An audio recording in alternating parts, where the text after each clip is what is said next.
Hello everyone, and peace of Christ to all of you, peace about your friends. And today we have a very great lesson to learn from the Muhammadan. As you know that Muhammadans are the best in logic, science. They're advanced in everything. We have to agree,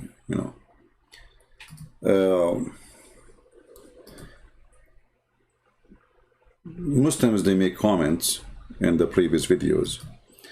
We will speak about that too, but as you see, the title says Zakir Naik, because supposedly this is the Muslims, they think he is the guy who can answer questions. And he is the one who can, refute the Christians, the Jews, the Hindus, the Buddhas, everything. Actually, nobody can, that's it. And the Muslims always, they debate themselves and they win the debate. And the stage show we see with Zakir Naik, hilarious show.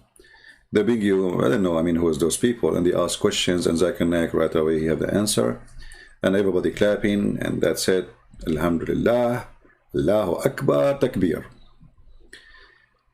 If we put what Zakir Naik into a little, test, we will see that Islam is not only a silly cult. Islam make you silly. Do even those people who, I'm talking about those who we will see in the videos or they defend Islam, do they even listen to themselves? Do they? I will give an example, and I want Muslims to help us, by the way. Later we will open our Skype, so if you are a Muslim you can call us, and we can see how good their logic is. But I understand the logic of Islam in a very simple way. If you believe in God, his name is Allah, Allah will make your penis endless and he will give you a lot of vagina. And that actually a very clear proof that Islam is from God. How simple we can make it more. Is that true or no? What is the purpose of Islam? If you believe in Allah, Allah will send you to a place. This place is yours, full of females, and they have no panties. And you spend your day, each time you have orgasm is going to be 70 years. And he promised you, as Muhammad says, your penis will be in this, and the vagina will fit for that, which means the vagina is in this too. So this is simply the logic of Islam. And here, ask yourself a very simple question. How naive that logic is, how stupid that logic is. That is a God who works as a pimp. And in order to make me believe in him, he have to put for me, in front of me, a vagina. And then supposedly I'm worshiping him. But the fact, the one who believe in Allah for such a reason, he believe and worship the vagina. He don't believe in Allah. But let us see how Zakir Naik, he always explain things and how Muslims agree with him. Let us go. Correct religion we should follow. And the second part that is similar, that how will you come to know that Islam is the truth? Exactly. And the third that he said, I said in one of my speech, that JSK, peace be upon him, said that if you want to enter Jannah, you should keep all the commandments and follow all the laws mentioned in the Old Testament. How in this age can we follow all the laws of the Old Testament? I will try and club the first two questions together. That how do you know that Islam is the correct religion to worship? And how do you know that Islam is the truth? Islam comes from the word salam, which means peace.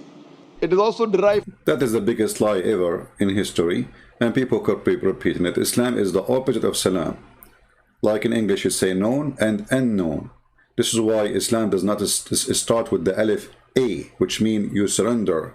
Aslim taslam. Surrender, you will be safe. So here the first lie, they say Islam mean peace, when the fact it is Islam mean die or convert or surrender. And we mention in this many, you can read my book and you will see exactly in Arabic how we explain it. And this is a big fat lie, they keep repeating it. This is why the false prophet of Islam, he says Aslim Taslam. He sent letters to the Roman and all the non-Muslims, saying to them, Aslim, became a Muslim, you will be safe. How is that? Because I will kill you if you don't. All right? So Aslim taslam. If you accept to be a Muslim, you surrender to Muhammad, then you are safe. As you see here, it says Aslim taslam. Aslim, Islam. Aslim, enter Islam, you will be safe. How you enter Islam to be safe? What does that mean?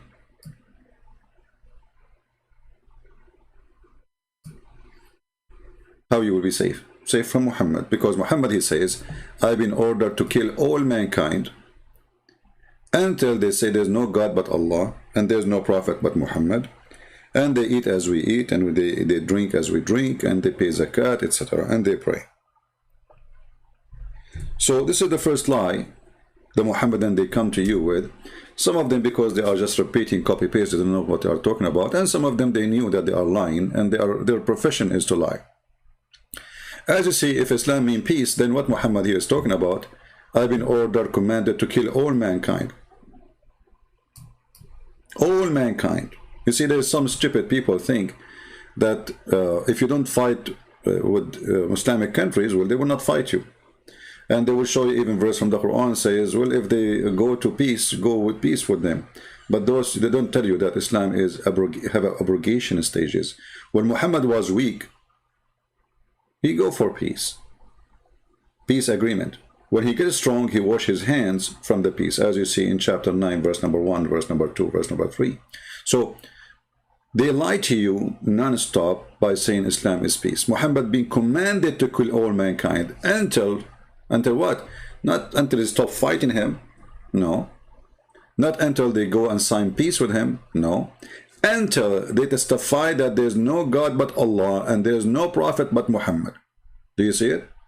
So what is the problem? What is the cause of war? It's not you fighting Muslims, because the second you don't convert to Islam, you are fighting Muslims anyway. This is the logic of the Muhammadan. Now there's a guy in the chat, he said his name is a Christopher. He said it's not nice to talk like this, or he's talking about me saying if you convert to Islam, Allah will give you a lot of vagina. My friend, don't stay here, get lost. We have no time for a stupid hypocrite who want to teach us how to talk. This is how it is. You like it. Who cares if it's nice or not? This is what you get from people who they are little in the brain. It's not nice, brother, to talk like this, brother. But this is the religion. What I will say, I will change the word penis with zucchini and the word vagina with the tomato. So your majesty, you don't feel like it's not nice. This is the reason, actually. This is the problem of this earth. We have a bunch of fools. They think if we change words, we change facts.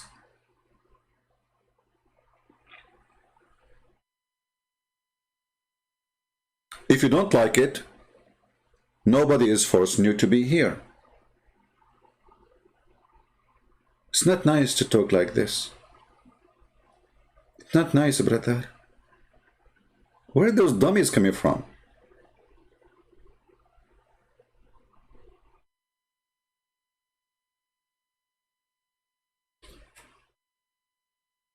So Muhammad, he promised you a lot of zucchini, so that Mr. Christopher will not be upset. Your zucchini will be endless. Are you there, Mr. Christopher? I hope your zucchini is doing fine. So now you convert to Islam, Allah will make your zucchini endless, and will give you a potato, which is the vagina. But did I say vagina? I should not say the vagina, because Christopher is sensitive. He don't like to use those words. Even when he got married, he did not use it. Like his wife, she said, do you have your zucchini with you? He said, no. I left it in the kitchen. Hypocrite dummies. So, the order is so clear. I've been commanded to fight against the people till they declare that there's no God but Allah. Not until they stop fighting me, until they say we're going to have peace, until they know that the message is so clear. Until they say there's no God but Allah and Muhammad is the prophet. And not only that, if you don't eat as they eat, Muhammad will kill you. If you don't slaughter as you slaughter, Muhammad will kill you. Do you see it? So here we don't make things up, and we don't talk about, we don't have political correctness speech here. This is why if you are offended, don't come here, please. You will be offended because you are naive, because you are silly, because you don't want to see the reality as it is. So when somebody speaks to you with a clear message in things as it is, you felt that's not right for you, because you are angel. You came from the sky. You are not from this earth. So this is how they lie to us always, with non-stop saying Islam is peace. If Islam is peace, so why Muhammad want to kill all mankind until they eat even as he eat? What is the problem? Do you think Muhammad invented Islam by himself, or he tricked by Shaitan? My friend, Islam is not an invention as much it's a collection. Islam is just a stupid cult. Muhammad, he was trying to be a prophet for the Jew, did not work. But in that process, he accepted what the Jews say. He was trying to be a prophet for the Christian, did not work. In that process, he accepted most of what the Christians say. He tried to be a prophet for the Sabian. In this process, he accepted the stars and all the stupid stories, and he did not work for him too. So this is why you see that Islam is a collection of all religions was exist in the Arabian Peninsula. Sabian, Judaism, Christianity, Hinduism, and star worshipper like the Sabian or other, black stone kissers. The Arab, they have 360 gods something around the Kaaba. So you can imagine how many religions there. So Muhammad is a mix. This is why you see Muhammad, he abandoned the Kaaba for some time.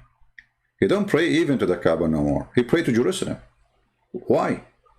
What happened? The Kaaba is not good no more? Oh, at that point, Muhammad was trying to claim to be a Jew. So he prayed toward Jerusalem. But when the Jews rejected him anyway, Muhammad, he started looking around, saying, where I'm going to pray to? Like the Jews are not getting me busted. So now you see Muhammad suddenly, he say, Allah told me, I'm going to make you, I will find you a direction of a prayer which you like. So Muhammad was not praying there, no. And this is you can find even in the Quran. The Kaaba is not a choice of Allah, it was a choice of Muhammad, and the proof in chapter 2 verse 144. We have seen the turning of the face to heaven. Muhammad is wondering where I'm going to pray now, which direction. But what happened? You were praying to Jerusalem. And now verily we shall make thee turn toward a qibla, which means direction, which is dear to thee. That is a dear to him. What is that? Okay, turn your face toward the Kaaba. So why Muhammad was not praying toward the Kaaba? If the Kaaba is the house of Allah, why Muhammad he abandoned the house of Allah? What was the problem? The problem that this guy is like Barack Obama. He go to Israel, he wear the Jewish hat. He go to a black church, he is a black Christian. He go to a white church, he is a white. His mother is white, she is white. He's white. He changed even his color. He go to the atheist, he make fun of the Bible. He go to the Muslim, to Egypt, he quote Quran. That's Muhammad, Barack Obama. He changed his color, he changed his religion, he changed his statement, he changed his belief. Depends he is talking to who. So he compromised in order to make people follow him, to accept him. So Muhammad, he could not make the Jews accept him. So now it's time to change and switch back to the old pagan ritual practice, which is the Kaaba. And I challenge any Muslim to prove me wrong. As you see, we are showing you reference from the screen. Muhammad, he abandoned the Kaaba. He don't pray to the Kaaba no more. And, obviously, if the Kaaba is the house of God and nothing changed, why Muhammad will change that for a second? Why Muhammad will abandon that for a second? Actually, he stopped praying to the Kaaba most of his life, after he claimed to be a prophet for sure. Before that, he was just the same as the rest of the pagan, kissing the black stone, nothing changed. And then he went back to kiss the black stone and go around the Kaaba, nothing changed. Now we go back to Dr. Zakir Naik, he is a doctor, by the way, supposedly. Let us see what he will say. From the Arabic word film, which means to submit your will to God. And by the way, none of those people, they speak Arabic. They don't even know. Like Ahmed Didat, he have a translation. He have a translator when he make a lecture to the Arab. You can watch it on YouTube. And he said in his lecture, I don't speak one Arabic word. So those people who teach you what Arabic word mean, they don't speak Arabic. Islam means peace acquired by submitting your will to Almighty God. And for any book to claim that it is a message from God, for any religion to prove that it is from Almighty God, this revelation, this book, this religion should stand the test of time. Previously, it was the age of miracles. And the glorious Quran is the miracle of miracles. You know, I noticed that this guy, Ultimate Fart, is disturbing you, please. Admin, when you see this person, automatically just to block him. He's just a kid. We have no place here for kids, stupid people who have no place. He's just disturbing the chat, and instead of listening to what we are saying, you are busy with the stupidity. So anytime this kid, he show up, just block him. So, Islam is a religion can stand the test, as you hear. Islam is a religion always can stand the test. Okay, how is that? Islam means peace acquired by submitting your will to Almighty God. And for any book to claim that it is a message from God, for any religion to prove that it is from Almighty God, this revelation, this book, this religion should stand the test of time. Previously, it was the age of miracles. And the glorious Quran is the miracle of miracles. Later on came the age of literature and poetry. Muslim and non-Muslim Arabic scholars alike, they claim the glorious Quran to be the best Arabic literature available on the face of the earth. Let us see if this is true. Muslims and non-Muslims. Who? Muslims and non-Muslims. I mean, when they lie, their lie is so big, so wide, so open. Even the Quran itself says that the Arab, they laugh at the Quran.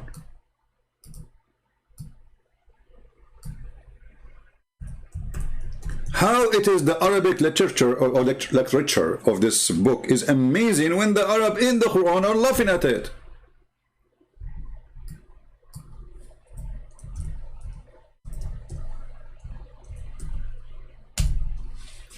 Look what the Arab they said.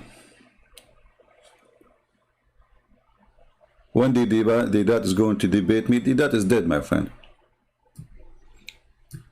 And as usual, he is a Muslim Sunni, so when he died, they put a big piece of cotton in his anus because they are afraid, as Muhammad said, that 99 dragons will go inside his anus. So look what the Arab they said about the Quran. All those verses in the Quran, the Arab are making fun of the stupid Quran. But this guy, he just said Arab and non-Arab, they were amazed of the literature of the Quran.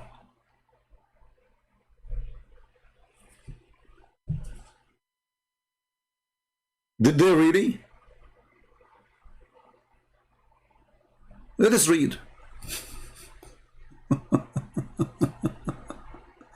Chapter 6, verse number 25. What the Arab they said about the Quran? They said this is the fairy tales, stupid fairy tales of the idiots. What is this? They were not amazed. They said this is stupid. Literally, this is stupid. Not only they don't believe in it, not only do not accept it, they said it clearly, this is nothing but a stupid fairy tale stories. nothing more. And this is all over the Quran. So if those people are amazed of such a book, then they should be amazed of the book. And not only that, they say, we have heard this before, which Muhammad, obviously, he is copying other people before him. If you have my book, you will see that Muhammad, as an example, copying the poetry of Imru al-Qais. That's why they say, we heard this before. This is not even yours.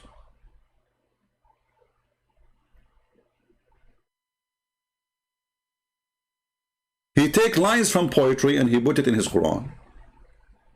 He take lines from the Bible and he put it in the Quran. He take lines from the Old Testament, he put it in the Quran.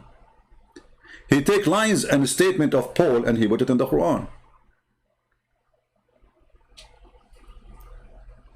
Focus with me, guys. I mean, Alif Lam Mim, is that the point now? Focus, focus. People who they are in the chat, please ask yourself before you ask me a question, is that the time for the question? Why people don't think? Alif Lam Mim. What does this have to do with our topic now?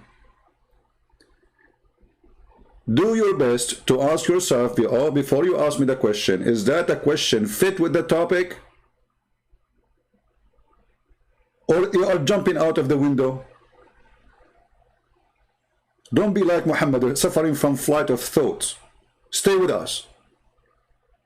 So, the Arab, they are making fun of the Quran, and they say it's nothing but a fairy tale, stupid fairy tales, not even good for kids. But Zakir Naik, he just said this is an amazing book, and the Arab and non-Arab, they were amazed with it. And I like it when he said the non-Arab are amazed with it, because how the non-Arab don't speak Arabic, they can be amazed with it. Right?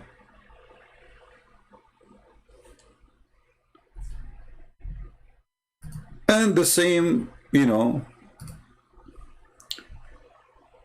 all over. Muhammad, he said to them, this is from Allah. The Arab, they say to him, this is fairy tales. You see how much amazed they are? Did you notice? Like so if the Arab were amazed, so why they don't want to accept? Why they keep asking him for a miracle? Because supposedly this is a miracle. It's amazing literature. Nobody can write like it, man, you know? So, like, who can write a book today, in the 2021, saying that the sperm coming from the backbone of the man? Nobody. You cannot do that. You have to be mentally ill. Or the woman, she have a sperm coming from the backbone. Sorry, from the ribs.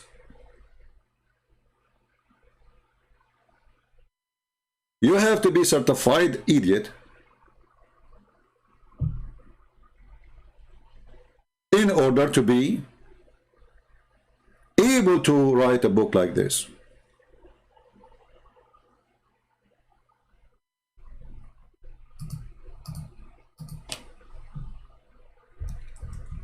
If you remember the story of Abdullah ibn Sarh,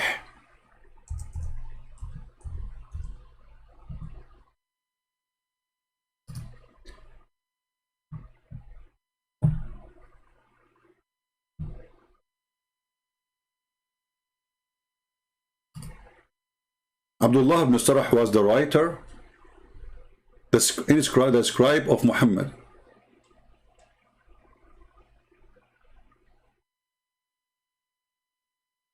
And when Muhammad was reciting or making Quran, and this guy was writing Quran for him, this man, he said a sentence. What was that sentence?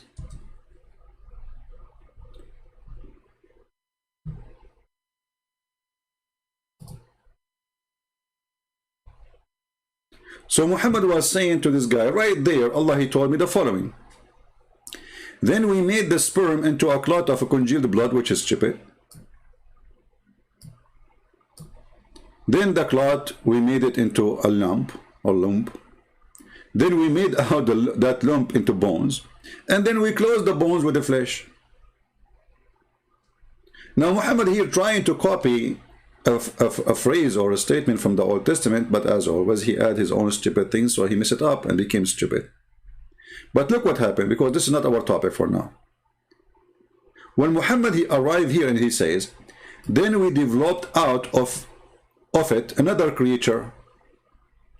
The guy who was the inscribe of Muhammad, he said the following sentence. And I challenge any Muslim to say, I'm lying, because this is in your book. So blessed be Allah, the best. Look at the translation here.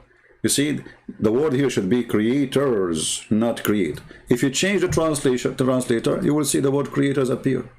This is why I say always, you cannot trust Islamic translation. They lie. Let me show you. This is Yusuf Ali translation. Let us go to different translation. Hilali and Khan. Is it to create or creators? And by the way, somebody told me that translation of Yusuf Ali is banned in Malaysia. Muslims, even Muslims are banning Yusuf Ali translation. Can you believe it? Why, Abdul? Why? What he did? His name is a Christian prince. He left Islam. So, what the guy he said, so blessed be Allah, the best of creators. Muhammad, he told him, write it there. The guy, he said, write what? He said, what you just said. He said, but this is what I said. He said, yes, and Allah gave it to me too. So the guy, he leave Islam immediately. And Muhammad, he ordered to kill this guy wherever the Muslims can fight him.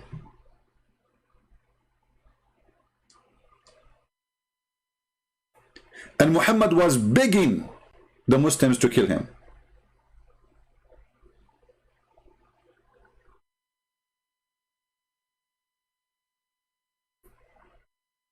And this is all in Islamic books.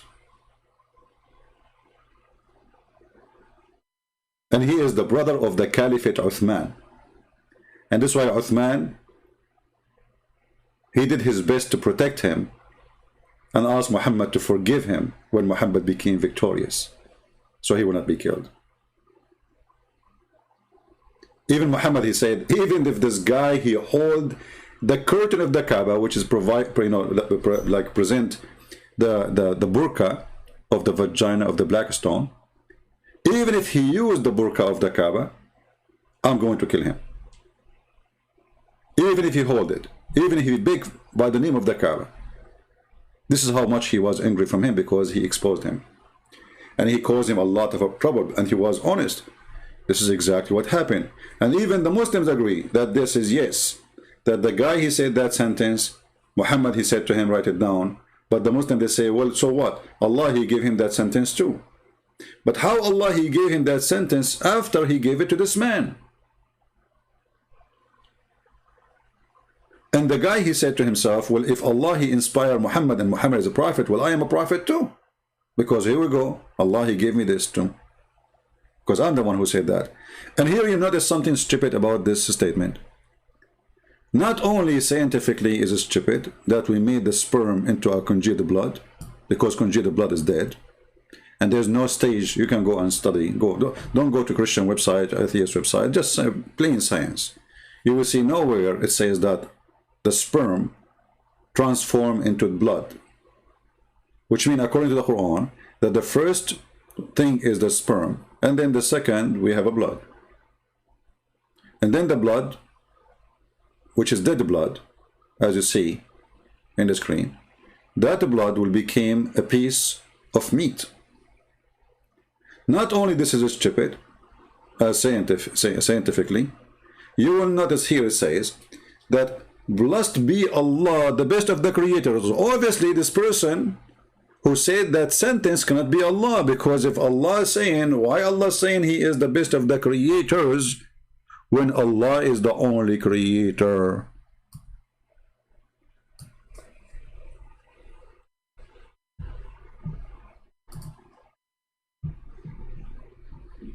Do we have any Muslim have any statement?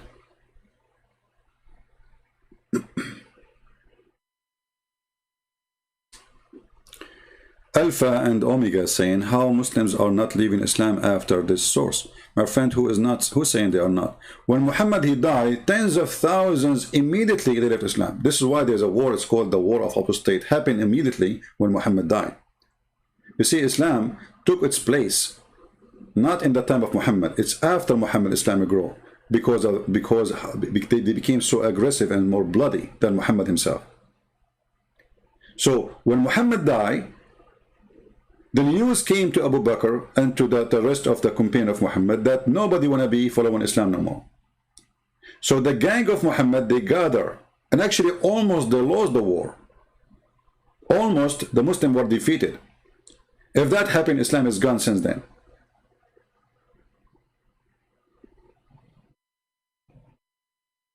So mistakenly people think that the Arab did not leave Islam.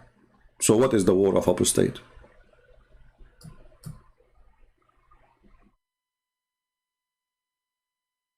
Right?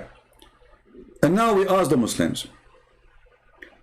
You Muslims claim that you worship one God and He is the only creator. So when Allah He said He is the best of the creators, what is a mistake? Was that a stupid statement?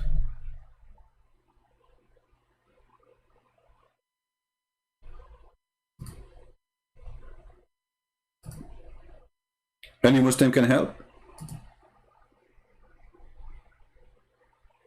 Was that a mistake?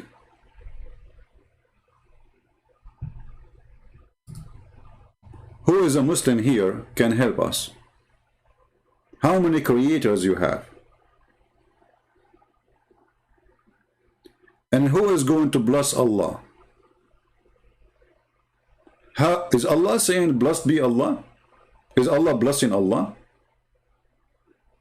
You see, one sentence Muhammad he stole from that poor man, got him busted. He liked it just because the way it is. It's better than his statement as an Arabic word. It fit perfectly with the, because you see here, what Muhammad is trying to say is like a rap, but it's stupid rap. Like here, ثم جعلناه نطفة في قرار مكين. In the last one, last letter is what? In. So now Muhammad trying to make the sentence after it end with in. So al-khaliqin. This is why he liked it. He said, put it there. Perfect, perfect. So, thank you, Abdul. Thank you. But by accepting this khaliqin, which means the best of the creators, Muhammad he got himself busted, and now we have a problem. Number one, all Muslims agree that Muhammad he copied from that man. Number two, Allah is a blessing Allah. Number three, Allah is the best of the creators. Anyone? Do we have any Muhammadan would like to explain to us how Allah is the best of the creator? A Muslim, he might say to you, oh, the one who created Apple phone, the one who created, this is not a creation, my friend. This is a creative ideas. You are using material which is already exist. Creation is giving life. Creation is creating something out of nothing and giving life in the same time. This is why we see in the Quran, Allah himself supposedly saying, who is the one should be called the creator? The Quran get you busted with that. You cannot even play with this game no more. The Quran says, if somebody can create a fly, he is God. Not if somebody can create a ladder or a couch. Those are ideas.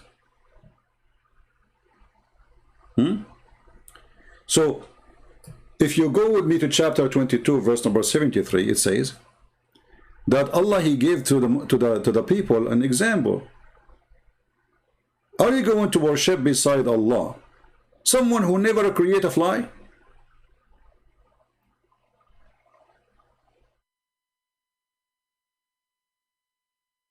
Right? I was originally Christian. I saw the fasting. When you know, Christopher, I don't think you were originally Christian. You like to call me so we can laugh? I challenge you. Christopher, he's saying that he was originally Christian and he saw the error. And there's no error in the Quran. Do you like to call me? I will speak to you nicely. In front of everybody. And I don't believe that you are an ex-Christian as you claim. I don't believe a word of what you say. Prove me wrong. So do you think, guys, Mr. Christopher, he's a genuine person who will call me in the front of everybody? There's no error in the Quran. You idiot, I just showed you the error. You stupid, you just showed you that the Quran says that the sperm became a blood. You dummy. In the year 2021, it takes you 2 seconds to search how the embryo work. There's no error in the Quran, okay? There's no error. Idiot.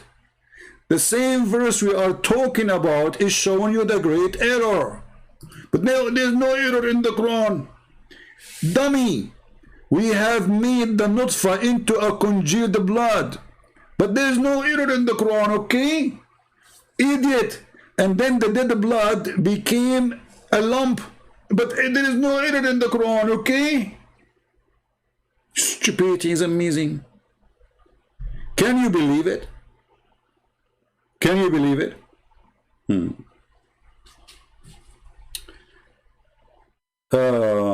Christian Prince Nightmare. So that all you got to block him? Yeah, you know, we block you because you are just a kid. And you keep coming. You don't have even respect yourself. You see, we don't want to talk to kids. And you keep holding my pant, saying, show respect yourself, you coward. Do you have no respect? I kept pushing you away from my shoe, and you keep touching it. Show respect to yourself. You want to, you can't refute everybody because simply you are a person who explained the Quran by himself, but you don't accept any explanation. You are a person who can't translate the Quran by himself, but you don't know Arabic and you don't accept any translation. So why I want to talk to you? You're just a mentally ill person. A person who don't speak Arabic, he can translate the Quran for you. A person who don't accept any interpretation, he can't give you his own interpretation. Stupidity, I mean, and he don't accept his private interpretation. He even confirmed that his prophet is dummy and stupid. He do not know what the Quran say and what the Quran mean, but he is a smarter. He knew what the Quran meant, not Muhammad. Coward, potato. You have no dignity. You keep coming like a bug. Shame on you. If a person would want to talk to me, just you know, go. But you have no dignity. You're like a dog who grow in the field and he bark at anything he see in his way. You are attention seeker. So look with us. Allah is the best of the creators. Who is a Muslim can answer this? The only Muslim he can answer this is Ultimate Fort.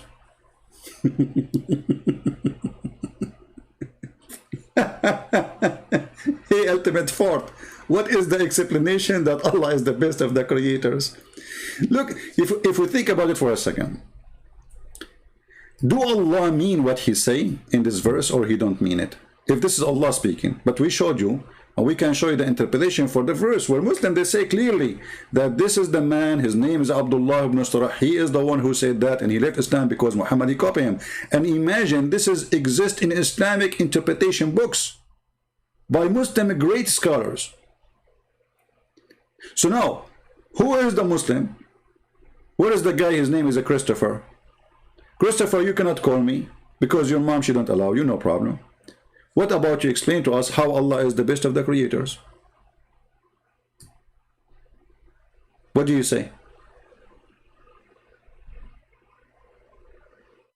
How Allah is the best of the creators? Is he exaggerating?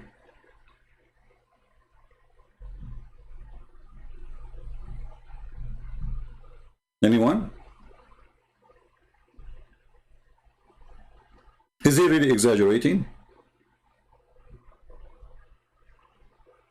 He never copied, he just repeated what the Prophet told? That's a big fat lie, Muhammad Ismail. You are a liar like your Prophet, my friend. Okay, a challenge between me and Mr. Muhammad Ishmael. Let me show you what Mr. Muhammad he said. On the screen.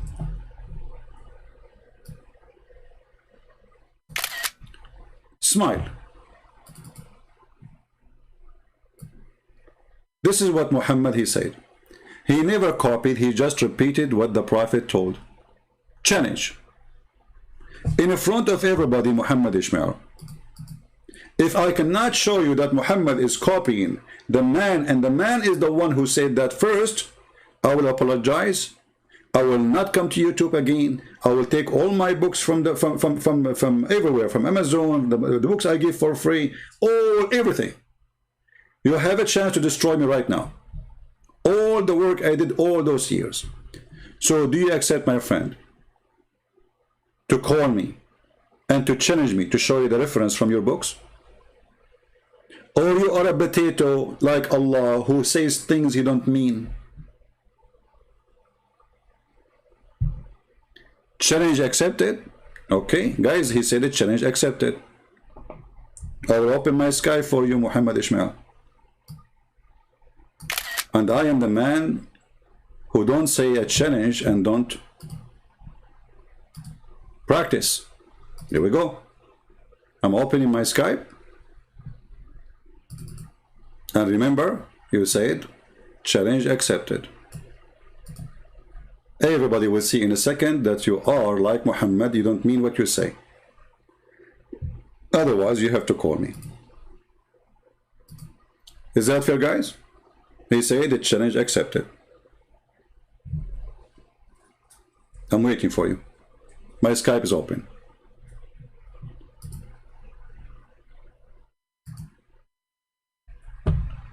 I'm waiting, Muhammad Ishmael.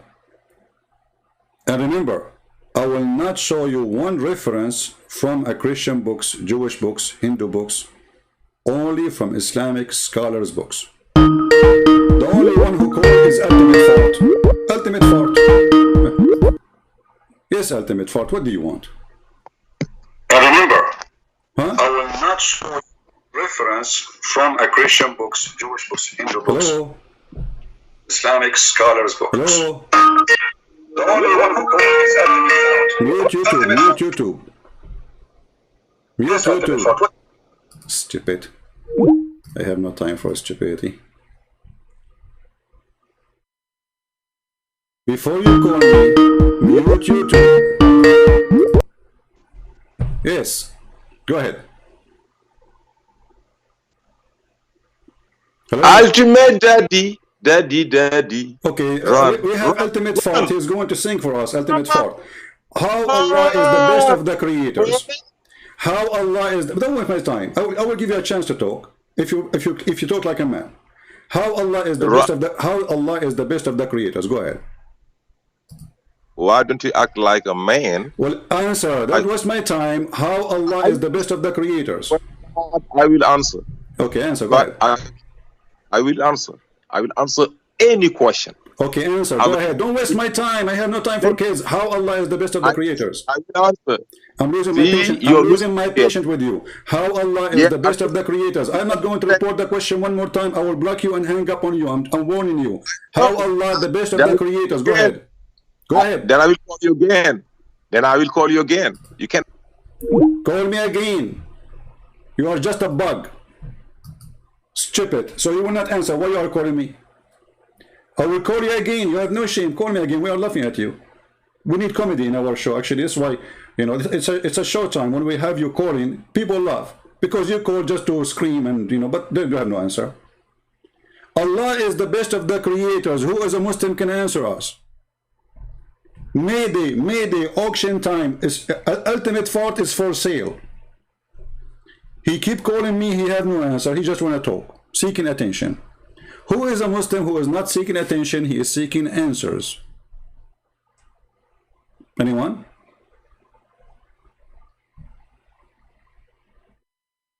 Any Muhammadan?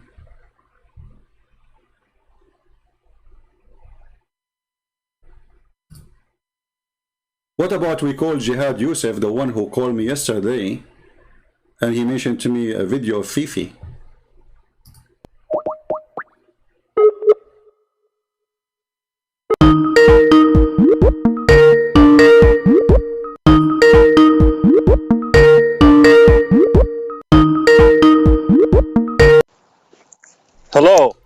Mr. Jihad, how are you? Are you listening to us live on air? Yes. Okay, so what do you think about our topic? And yesterday, by the way, I don't know why you left. I was No, going no, to show. I'm gonna open my computer right now. I need a couple of minutes, but I'm gonna All right. answer about yesterday. Okay, well, give me the. I will give you Just, then. I will call. I'm gonna I will stay on call the you. line. Just let me mute you for a second. I'm not hanging up. I'm gonna open my computer and get you busted because al-ghasik is not meaning what you think it means. All right. And Ibn Kathir will bust you on that. Just give me a moment. Okay. I will call you in 3 minutes. Open your whatever you want. Be ready, and I will call you in 3 minutes. Okay. Yes. All right. Bye. Okay. So, guys, we have Jihad Youssef, the person who said he wanna call me. Yes, he called me yesterday actually, and then he hung up, and he claimed that he was driving. Well, thank God he is not driving no more. So the excuses of driving is not really there. You know. Let us see what he will do. Invite your friends.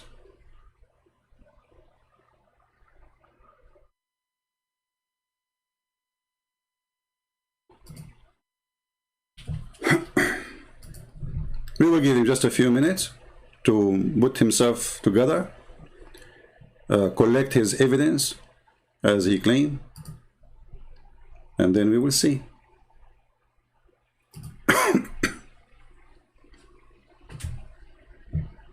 We will see.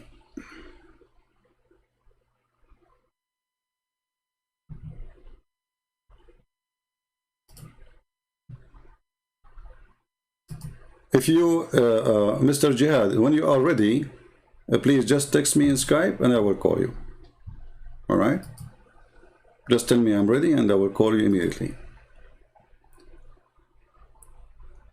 You know, always when Muslims, they come to us, they have one of two excuses. Either they say, I do not know, or they will say to you, you are lying. As simple as that.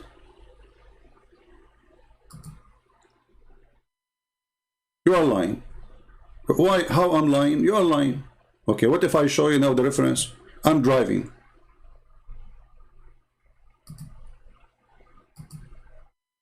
He's driving. Now Mr. Jihad is not driving no more.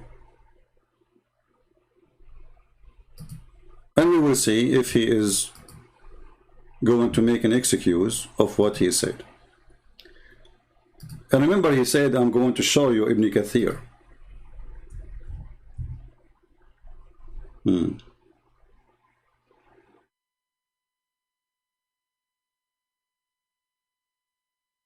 Ibn Kathir.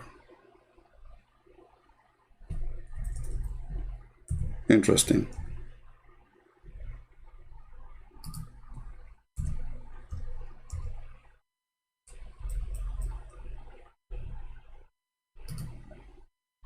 Very interesting.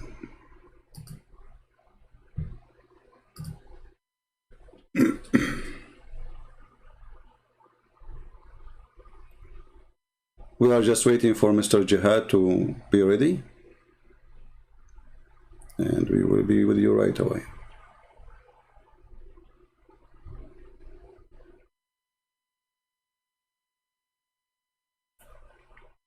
Now, the question, by the way, what if what we said is true? What if what we said is true? What do you think? Maybe you are not aware what we are talking about. There's a chapter in the Quran speaking about simply Muhammad, when Aisha, she came to him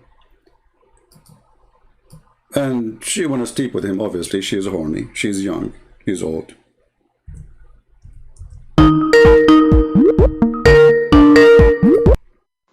What do you think? Yes, Mr. Jihad, please just mute YouTube. Hello. Yes, I hear you. Hello. I hear you. Go ahead. I hear you. Go ahead. Hello? I hear you. Okay, so I have the. So first of all, did you powder your bottom today? Because you're gonna have a pretty bad spanking once I get Well, done if with you it. want to speak bad, my friend, I'm going to use a bad language with you. So you ask what you get. No problem. Go ahead. Well, Tafsir Ibn Kathir, if you go down to the Okay, hold on. parentheses. Why you are using Tafsir ibn Kathir, not the Tafsir I used? You said that I have it in my book, correct? Listen to me. It I'm says وَمِن listening. شَرِّ غَاسِقٍ إِذَا وَقَبَ. You don't even know how قال to. You مجاهد do not even know how to read Arabic. Let me teach you how to read the Quran. غاسق ومن شر الليل. غاسق إذا وقب. Say it correctly. غاسق إذا وقب. Now, you said Ibn Kathir. Why you don't read the tafsir I gave? Which tafsir did you give? Because I'm not gonna trust Okay, you. hold on. Aren't you the one who said that you saw this from the book or from the video of Fifi? Who did you give? Ibn Abbas? No. I'm asking you. Aren't you the one who said that this was an answer from Fifi? Well, Fifi was answering my book, and my book have reference. You went to Ibn Abbas in Al-Naqash. Okay, what's wrong with Ibn Abbas? Let us say, Ibn Abbas, is he a Muslim or he is a Christian? I have Ibn Kathir, and Ibn Kathir I'm is not. asking you, you just mentioned Ibn Abbas, which is the cousin of Muhammad, so you agree that Ibn Abbas says that this is about the when the penis stand. We can check both sources. I'm just telling you No what Ibn problem, Kathir but said. did I lie or Ibn Abbas he said that? I did not see anything, so I cannot say anything. How you say it's okay? How you say it's Ibn Abbas if you saw nothing? Didn't you see the video of Fifi? What I saw with Fifi is that look, the word al-ghasik. What does it mean? It means nighttime, and if you can see this, Okay. this it says غاسق الليل إذا وقب. All right, my friend. غرب الشمس. Okay, now حكى so البخاري عنها. in front of everybody, if I show you what it says, Just and put this the highlight on the. and this is Islamic website. Remember, so if I show you what it says, and this is all from Islamic website, what you will do in front of everybody. But what website is it? I need to know if it's a pure website, if it's authentic website. Very Islamic. It's hard to trust you after what you. I'm not asking you to trust me. I don't need Muslim to trust me. Who care? Who care if you trust me or not, my friend? I'm asking you. If I show you the reference right now, do you promise me to? Well, how do I know you're not copy pasting and making websites? How I'm going to make a website which is very well known to be, and who care about the website? What about you read? So are you going to admit that Ibn Kathir is not saying that al-ghasik means a male? So is Ibn Kathir a male organ? Is Ibn Kathir? Or let me ask you: is Ibn Kathir more important than Ibn Abbas for you? Ibn Kathir is one of the most trusted scholars of tafsir. Well, okay, I will put you into that later, because later people will see that you are going to say Ibn Kathir is a liar. So do you promise me you accept whatever Ibn Kathir he said? Ibn Kathir, go to the tafsir. This is not the question. This is not the question. I'm asking you. Do you accept? Okay, don't jump, my friend. Don't jump. You said you have something. It is you who said Ibn Kathir, not me. So I'm asking you, my friend. I'm asking you. Yeah, of course I accept Ibn Kathir. Okay, so what Muslim is not going to accept Ibn right. Kathir? Later we will see that you don't accept. Now, I want you to read for me in the screen. Who? This is the book of Ihya'u Ulum al-Din. Read with me carefully. كتاب تخريج أحاديث إحياء علوم الدين. Hadith I don't number. see anything. It's in the screen. Hadith number. I don't see it. Well, I don't know why you don't see it. I will give it to you in Skype. No problem. Here we go. Let me send it to you in the chat. Click at the link in your Skype. And as you see, this is very Islamic book, Islamic website. It's called Okay, wait a minute. Al-Maktaba.org. I see. Okay. I think it's coming slow. Okay.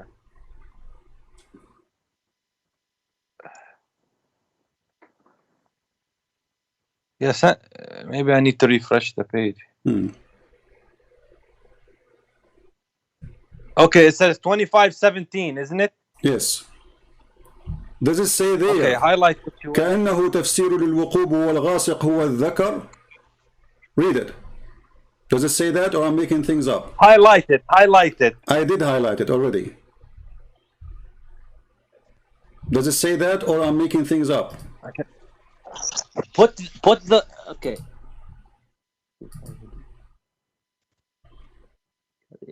إذا وقب. Which one you're talking about, my friend? Is it the How green come one? now it's became which one? It is 2517. You said highlight it. I did. Does it say that al-waqab al-ghasiq huwa al-dhakar? Does it say that, which means the penis? Does it say that, or I'm making things up? Al-dhakar means male, my friend. It means male. Al-dhakar is the penis. Stop lying. Al-umf is a female. Al-dhakar means male. Okay, you know what? Let us get you busted more. Here we go. This is What, but you know that. Okay, hold on. Let us. الذكر والأنثى, you know, the male and female. الذكر is not dhakar, you idiot. Dhakar is different. الذكر. This is the penis. CP, you need to speak in good ways. Abdul, this is how it is. It's not up to you. It's not up to you. You kept running away. Okay, here we go. I'm telling you, okay, but this word does not mean penis. Okay, you guys, said it does not mean penis. Shari Here we means go. penis. I get the original book.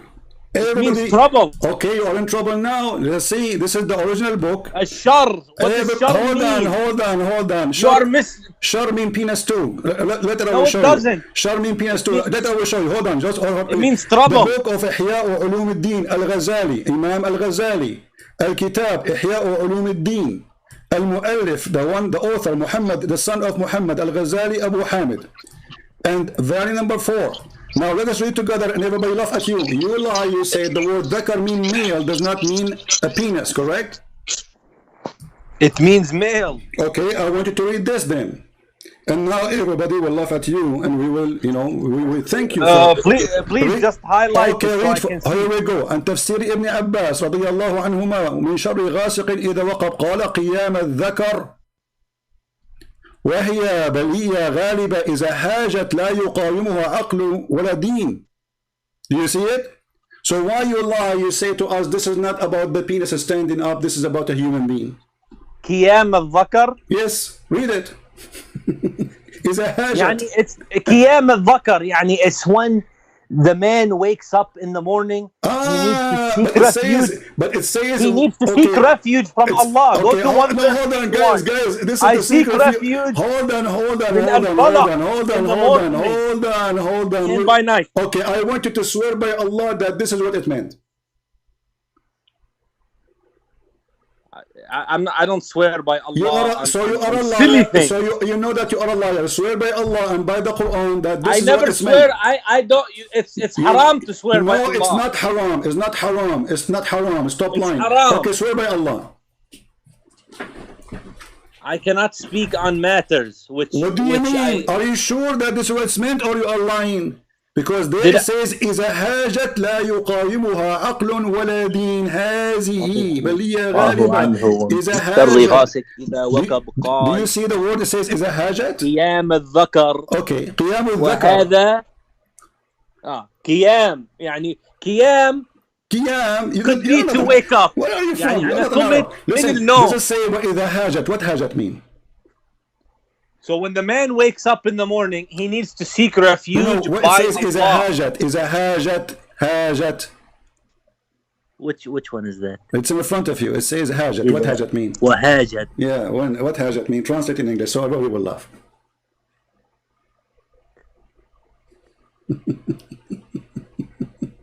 Translate. إذا هاجت. لا يقاومها عقل ولا دين. Let me see. I'm going to check the dictionary. You want to check dictionary? Suddenly you are an Arab no more. Just hold on, my friend. Hold on a minute.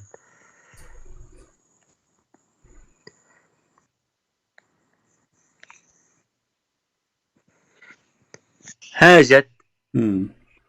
It means need. Oh, no. Hajat mean need?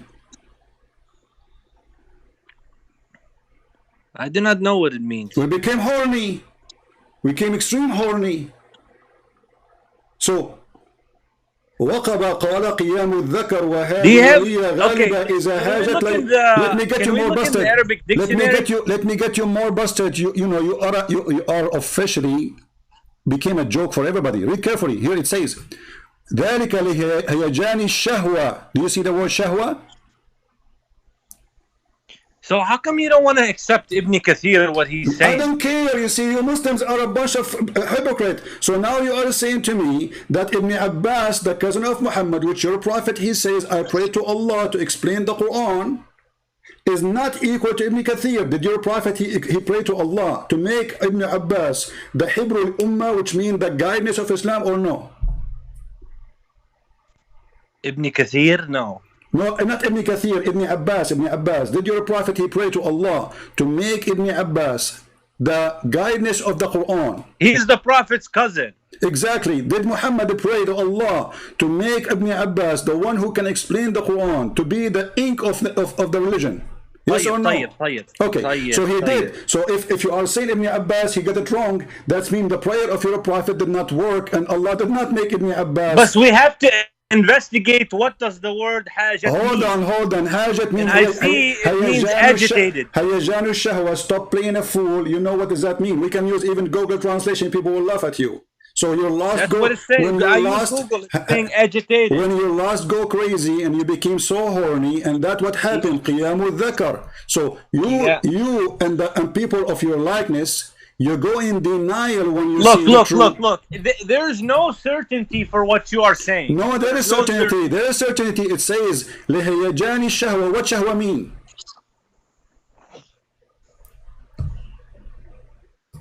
What shahwa mean?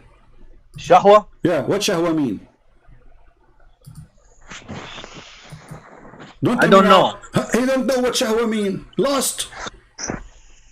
You're lost. Lost after sex. Let me see go to the word. Let me see it. Put the mouse in the word. Shahwa. Shahwa, here we go. لِهَيَجَانِ الشَّهْوَةِ.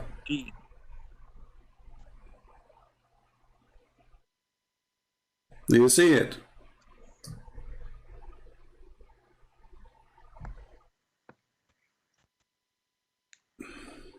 Put the mouse on it. I put the mouse in it. It's already highlighted. What I see Qiyam is highlighted. Okay, let me zoom in for you. Here we go.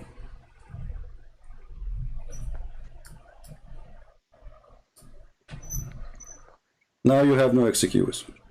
Okay, I see it. Wallahi, I see it. Okay. Let me look it up on Google Translator.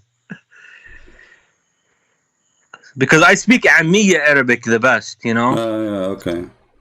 True story.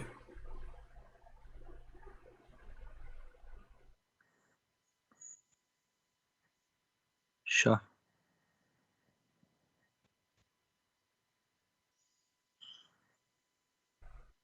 Lost. Lost. So it's about lust. It's about penis. It's about sex. So why you were lying?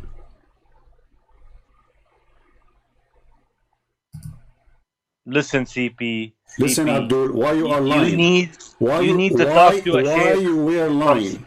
Now I need to talk to a sheikh. So Fifi is not a sheikh, and you are not a sheikh, and all of you are shaking now. So you lie saying I am lying, but the fact I am showing you the reference.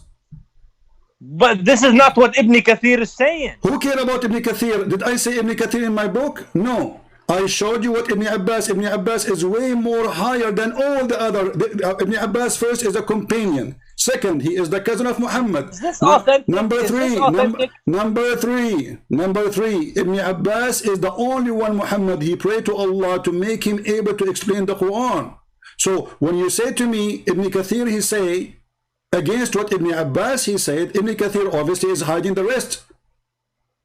Ask yourself why Ibn Kathir he did not. Who came first, Ibn Abbas or Ibn Kathir? Ibn Kathir is a YouTuber. He's a guy, he came 800 years after Islam. He's trying to defend Islam. Ibn Abbas is not. Ibn Abbas is a person saying what the Quran is saying as it is. So is this authentic? You tell me, is it or not? Let us go now to a different book. What about Taj al-Arus? Taj al-Arus. Okay. ولي دين ولي دين. Don't tell me this. Here we go, guys. Don't you have your religion, I have mine. Suddenly, so I did not lie, and you and Fifi did lie. Confirm that. Secondly, this is the book of Taj al-Arus, Az-Zubaydi, volume number 2, page number 474. It says that when the penis stand. Do you see it? I still am on al-shahwa. Yeah, you stuck. But listen, there. I want to tell you something about. Don't tell me something. Don't tell me something. Now listen. So we proved this one to be true. Now you said to me you agree with Tafsir Ibn Kathir, correct? Did you say? I agree with. Okay, guys. So he agreed with Tafsir Ibn Kathir. I agree with it. Okay. So be my witness. All of you. He cannot say later, I don't accept Ibn Kathir. So let us go to Ibn Kathir. In Ibn Kathir, we will find the following, and now you will say, oh, Ibn Kathir is a stupid, he's crazy, and I don't accept what he is saying. People will see that in a second, just wait. Here we go. So we will go now. In the speed of light, you will regret, and you will say, I don't accept Ibn Kathir no more. And this will prove your hypocrisy if you do so. So I advise you not to do that.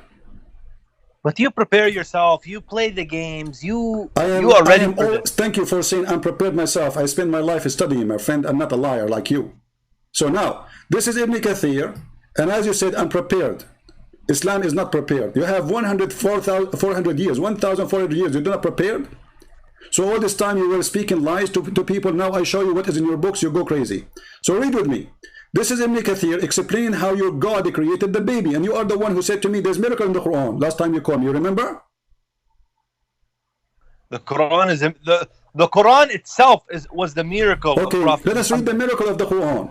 Here you go. This is Ibn Kathir explaining to you. It says, proceeding from between the backbone and the ribs, according to your Prophet and according to your Ibn Kathir saying, meaning the backbone of the man and the ribs of the women, which referring to her chest. So according to your religion, but where is the testicles? It's on the loin. Backbone. Your Prophet claimed that the backbone is where sperm coming from, and women they have a sperm coming from their ribs. Do you accept that? Between. Yes, between the backbone of the man. That's where the pubic bone is located. Read with me. It says between the backbone. The backbone, no, from the backbone and from the man, from the man backbone and from the ribs of the women. Do you accept that? I accept it because that's referring to the region of where the male member is. The male member exists in the ribs of the women? No. Listen to me. I'm listening. I'm telling you, the private area is between the backbones and the rib. But why do you want to come here right now? You are the one who mentioned to me you want Ibn Kathir, and you said to me last time you have a Quran miracle, and now we showed you about the penis, so we prove it. It's true. Ibn Abbas, he said that, and we showed you many books. My friend, so now, why do you believe Isa is coming back? Don't change the topic. Don't change the topic. What kind of God? He said women have a sperm, and their sperm coming from the ribs. Don't change topic. Not everything in the Quran is clear to us, CP. So not everything in the Quran is going to be clear to us. Guys, not that's why we're waiting for Isa and Mahdi. Hold on. Not everything in the Quran is clear, but you said Ibn Kathir, he make it clear for you. So now I chose Ibn Kathir for you. It was your choice. So Ibn Kathir, he make it clear. Thank you very much. And he said that the sperm of the man come from the backbone, and the women have a sperm coming from the ribs. We are waiting for the day of judgment when things are going to be made clear. Don't change topic. You are running away. Is it true that the Quran says women have a sperm coming from their ribs? Meaning the backbone or the loins of the man and the ribs of the woman. What is proceeding from the ribs of the woman? Sexual fluid. Meaning the backbone. Sexual fluid. It's a sexual fluid. Does it say that specifically? Yes, it says that. Here we go. Read with me. Meaning a sexual fluid that come out breast forth from the man and the woman. Meaning the backbone or loins of the man and the ribs of the woman. This is the one. It says loin between the two brackets. This is additional. This is not in the Ibn Kathir. This is why it is not in the color. Do you see it? This is the one who making the website. He added there. So the backbone of the man and the ribs of the women. What come from there? Come sexual fluid. Is that true? I didn't see the word sexual fluid. Here we CP. go. It says here in front of you. I will show it to you. No problem. Don't cry. Meaning the sexual fluid that comes out bursting forth from the man and the woman. Thus, the child is produced from both of them by the permission of Allah. Who Allah says, meaning the backbone. So this needs a further interpretation, because guys, even this one needs further interpretation. But this is Ibn Kathir, and he stopped. That means there's no further. But where is the private parts located? And according to Muhammad, the woman vagina is in her. She have testicles in her ribs. Read it. My friend, you are not understanding. I understand. It says you sexual fluid. You have a bias against Hold Islam. on. You remember what you said? You remember what you said when you called me? You said, "Did you better your bomb?" Look what happened to you. You said you were going to spank me, right? You will leave your fingerprint. Look at your bum now. So look what happened. Meaning the sexual fluid that comes out bursting forth. So the orgasm of the man and the orgasm of the woman come from two places. The man orgasm comes from the backbone, which is stupid, and the women orgasm coming from her breast. How you say such a thing? Go ahead. Breast? Yes, it says breast. The chest. It says chest location. Actually, the location of the necklace. At-tara'ib in Arabic, in the language, mean the location specifically of the necklace. Yes, at-tara'ib. Here we go. It says referring to her chest. Read it carefully. This is your Ibn Kathir, not me. Thus the child is produced from both of them. By the...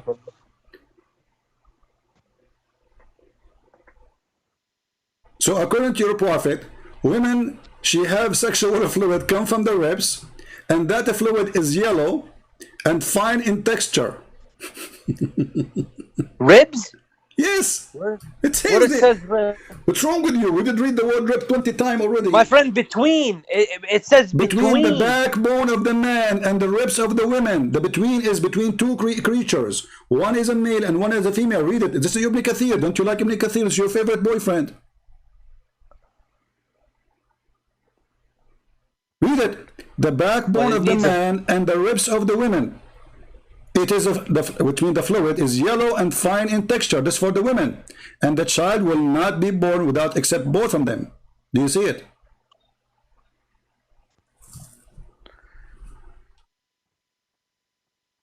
Do you have it in Arabic?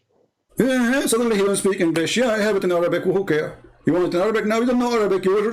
A second ago you said to me you speak the Arabic, the street Arabic, and you do not know the classic, and now suddenly you want it in Arabic. I am an Arab. You are not. How come you're an Arab? You do not know how to read Arabic? Because I'm born in the West. Oh, you are born in the West. Oh, okay. So now if I show it in Arabic, you are going to read it?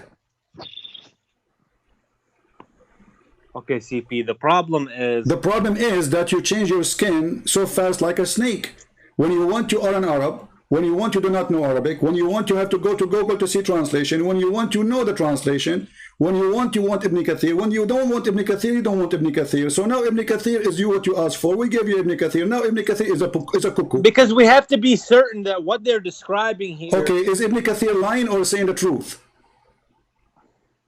But how do you know that they are not referring to the sexual organs? No, it says because it says sexual fluid, and he is quoting your prophet. So stop playing games. It says sexual fluid. Is the sexual organ a fluid, my friend? Meaning the sexual fluid. It's gusting forth. All right? That's why it says فَلْيَنْظُرُ الْإِنسَانُ مِمَّا خُلِقَ.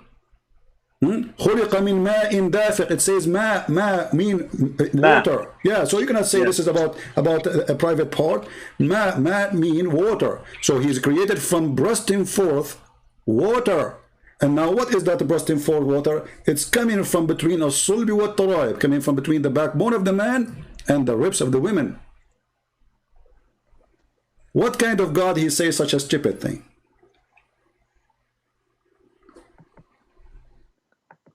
But this is just how the tafsir is saying.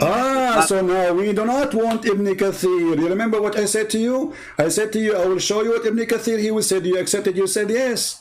Now you are saying, oh, this is what the tafsir says. The tafsir obviously is stupid. We don't accept Ibn Kathir. So now we dump Ibn Kathir in the garbage.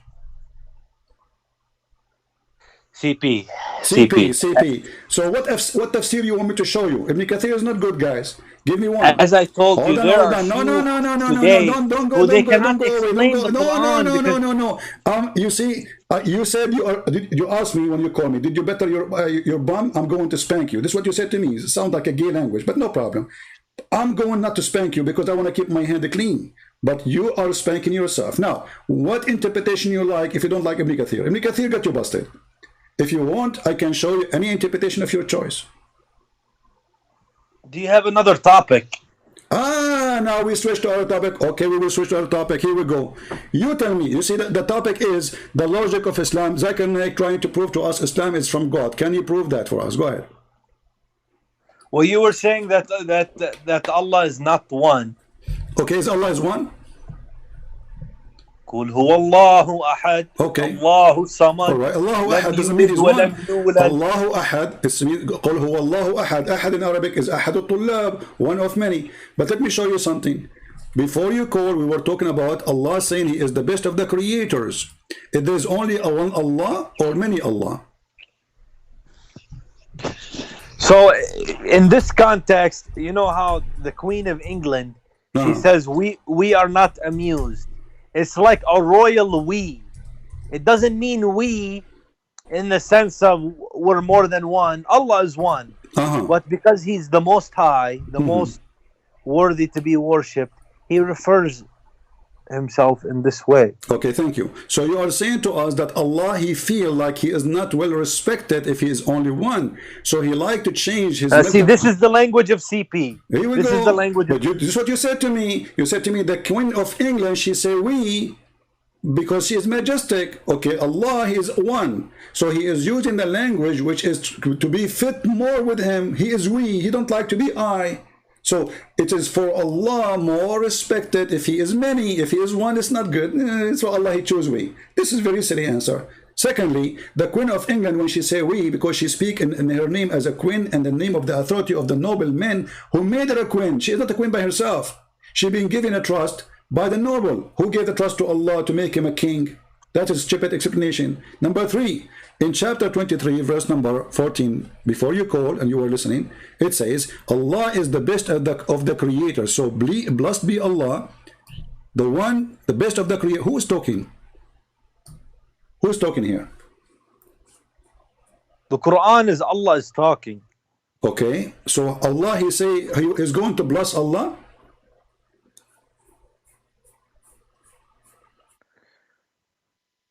This is how Allah talks about Himself in the Quran. I understand. Okay, Allah, He talk crazy, amazing. So Allah, He say, bless Allah. So now Allah will receive a blessing from Allah. Who is the one saying? Who is the one saying? So blessed Allah, blessed be Allah. He's speaking, CP. He's speaking to the people. Okay. To worship Allah. No problem. But He said, blessed be Allah, blessed be Allah, blessed be Allah. Who is the one who is blessing Allah? Allah. So Allah bless Allah. And what happened after that? He go to Allah heaven? ala kulli shay'in qadir. Oh, so Allah is capable of everything, including blessing Himself. Okay, let's continue. The best of the creators. How many creators in Islam you have? One. So why He is saying is the best of the... Okay, so why He is the best of the creators then?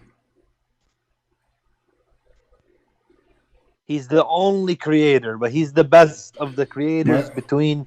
because people on the earth, like the people of Ad, they tried to make heaven on earth. So but nobody can create what Allah creates. Exactly, nobody can do. So you have the people of Fir'aun. Hold on. So are you saying that your God Allah agree that there's other creators beside Him?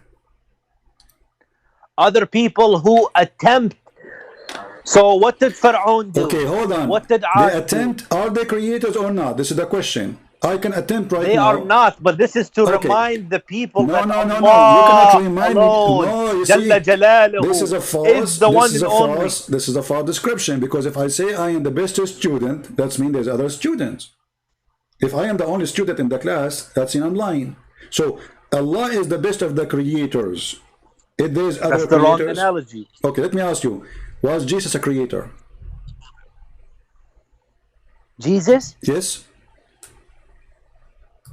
Isa, Yes. alayhi salam, Yes. he is a prophet. That's not the question. I'm asking you, was Jesus a creator? He's a prophet. This is not the question. Was He cannot be the creator. Okay, hold on, guys. He cannot I'm be the glad- creator. Chapter 3, verse number. Okay, so this is one of the points I want to make. So the fact that the Christians believe everything is forgiven, this is why we have a serious moral decline in the West, because everything is free. So with Sharia being implemented, Sharia, you can see, go Islam. you can go in the elevator, ask a woman to take off her panty. If you pay her $10 and you say to her, I want to do muta. No. Islam is a spiritual system. It's an economic system. You cannot say Islam is a spiritual because Allah is not a spirit. So how Islam can be spiritual if Allah himself is not spirit? Religious, but in Christianity, so you see now you give unto God what is God.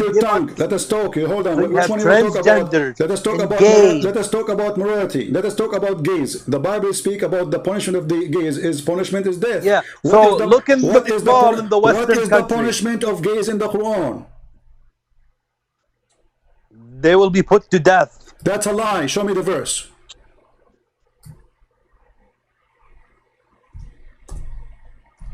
I don't know. Listen to me. No, listen to me. I'm asking you. You said in the Quran the punishment is to put to death. I can show you that it's not true. My friend, even in your Bible it says this. Yes, in my Bible, but in your Quran there's no punishment except to beat them with sandals. The Quran, chapter 4, verse number 16. Can you read for us? Chapter 4, verse 16. Yes. So in the Quran, it's not considered a big sin to be a gay. If somebody is a gay, you beat him with sandal and just let him go. Well, I know. You said to me, you use the word spanking. That's explaining where you are coming from. So now, okay. The Quran. Well, you're the one who says spanking. I use it because Muslims, they claim that they are the one who can spank us. Okay, so I'm just giving your game back. Yeah. I'm using your Quran and your Prophet hadith and your Prophet teaching. So if somebody is a gay, what is the penalty for him according to Islam? Punish them. What is the punishment according to the Quran? 4:16 says, and if two of your males commit the same act of indecency, then punish them both. Okay, what is okay, punish them both. What it says, punish them. It says hurt them. If they repent, Allah is merciful, correct? If they repent. Yeah. So what it says, read carefully. This is Tafsir al-Jalalain. If you want, I can show you Ibn Kathir. You would die laughing. It says, and when two of you, two men commit that act of loot, homosexuality, or intercourse with each other, okay, insult them both and beating them with sandals. Do you see it?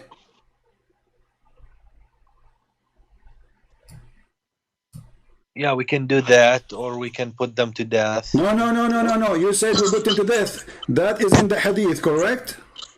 We can do that. No. That is in the hadith, correct? You can put them to death. Yeah, I heard of it. Thank you very much, guys. Put them to death in the hadith. In the Quran, it says beat them with sandals. So I accept hadith. So why you don't follow Allah? You follow Muhammad. And then who is your God? If Allah, he said you beat them with sandals, why you follow Muhammad then? So CP, let me explain to you about the science of hadith. Hadith, Sahih al-Bukhari and Sahih Muslim. Okay. Those are mostly true hadith. All right. But if something in the hadith does not agree with the Quran, we have to take the Quran. Exactly. So you just said the opposite. You say the Quran say beat them with sandals. The hadith says, but there are some subjective issues which is open to. So let me tell you. Guys, do you see the hypocrisy? He just said. I'm gonna tell you. He just said if something. You have a qadi. Hold on. You just said everybody heard you. If something disagree with the Quran, we take the Quran because the Quran is higher. But this is what you do, Muslims. You take what Muhammad say when you want. The Quran says you do muta, correct? Hadith says don't do mut'ah no more. Let me ask you, why your prophet allow Muslim women to rent her vagina for 5 minutes or 3 days? You are the one who spoke حظ about. بس بالمعارك You are when there was no ma'arik. People when they are in war, they don't have time for sex, otherwise they would die. Here we go. It says any man, any woman, they agree to have sex together, sleep together for 3 days, 3 nights. If they like to increase, they can increase. And you are the one who said you accept Sahih al-Bukhari. And this is Sahih al-Bukhari. Read with me. What war? Put it on the screen. I don't see it. It's in the screen. So in the West, the decline of morality in the West is way less than the decline of morality of Muhammad himself. You have no Well, morality. I go to the mall and I see a boy with pink hair standing next to his buddy with nail polish. Hold on, guys. So and I see trends. Okay, thank you. So a boy with pink, a boy with colored hair, pink hair. For you, this is the decline of morality. Did your prophet make his hair pink? Because everything is forgiven in Christianity. Did your prophet? You don't have no law of the Jews, no Sharia to put people on the right path. Did your prophet color his hair blonde? He wanna be a pinky boy like the one you mentioned in the mall. So now you look at the hypocrisy. Okay, what if I show you? No. What if I show you? In front of everybody. If a man and a woman agreed to this is what? The mut'ah? This is the mut'ah. Read the mut'ah first. We will go then to the color of Muhammad. Why do you keep jumping? You Stick are with the one by one. The boy in the mall. Not me. You are the one who mentioned the decline of morality, not me. But why do you hate Islam? Listen, why do you have okay, so now you see that your prophet, he allowed Muslim men and women, they go in the elevator and he said to her, can I have sex with you for 10 minutes or 3 days? No, listen, mut'ah is not, I'm not against mut'ah. You do practice mut'ah? I don't practice it because I don't have a need to practice it, but I'm not against. You cut your private part. You don't have need. Okay, so you're against. You support mut'ah. So if your daughter, I didn't say that. With my respect to your, be respectful. With my respect Don't to be your a sexual pervert. Respect to my family, your don't family. Be a sexual I'm asking pervert. you a question. I'm asking you a question. This is not about. You see, the second it says mut'ah is Islam, not me. I'm not the one who practiced the mut'ah. It is you, and you are the one who said you support mut'ah. So if your daughter, with my respect to her, she come to you and she said, I want to do mut'ah with the boyfriend. Do you accept that? Listen, certain conditions have to be met. Do you accept that? If there's a contract, so they sign contract. If he produced the mahr, there's no mahr in mut'ah. Old enough. There's no mahr. There is no mahr in mut'ah. It's a payment. It's a down payment for sex. There's no mahr. Don't lie. I do not have any objections to mut'ah because, and I'm a Sunni, and it's I'm telling you, because it's in the Quran. All right. I go with Quran on this one. Okay, so what the mut'ah says, if they agree for a payment, and it's a preset time, correct? So the man and the woman agree for how long they will have sex. So the man, he said to her, I want to have sex with you for 5 days. But I don't believe in just 3 days, this and that. No, it's like, you are together. Hold on. Did you say you are traveling together? Did you just say you don't believe in 3 days? Are you saying you don't agree with Muhammad? My friend, let me explain something. Don't explain to me. Don't explain to me. I want an answer. You just said but you don't let people get the point across. You are talking. You said you don't agree with the 3 days, but your prophet said 3 days. Did your prophet see 3 days or? That's for battle time. Where it says the battle time, why you are making things up? Where it says battle time? But you have to look at the historical context of what was going on. Doesn't matter. Do you agree with 3 days or not? Do you agree with 3 days or not? You said no. So how many days is for your daughter, with my respect to her? 5 days is good?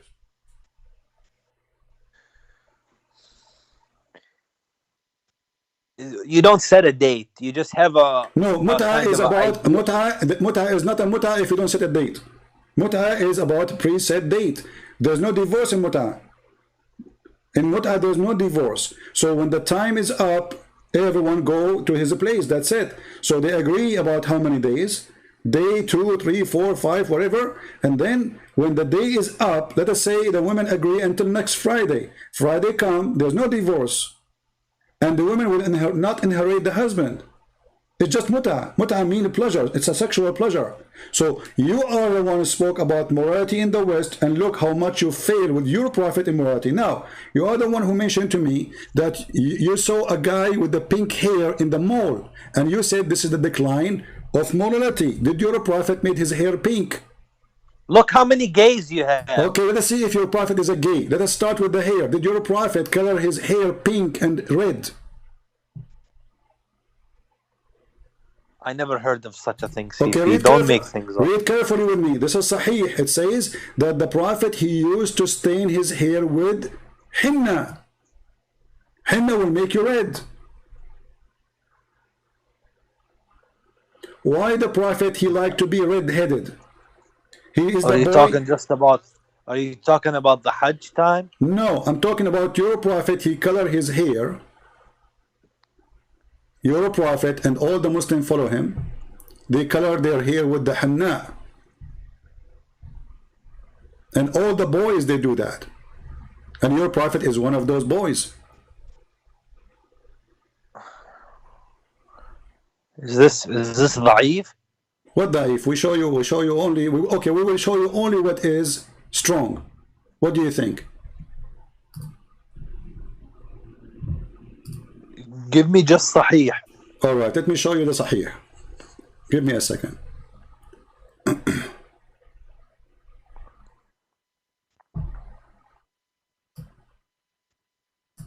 Here we go.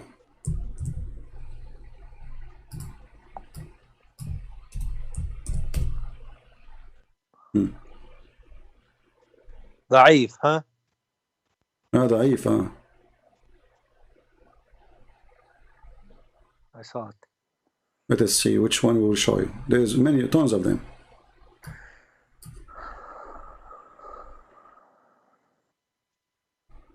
Not only that, your prophet, he used to shave his hair, his body hair by wax. So what? So what? Why he is doing that? Why he want to be without hair as a man? Why is that morally objectionable? Huh? You are the one who mentioned that there's a guy. Why is it wrong to shave your hair?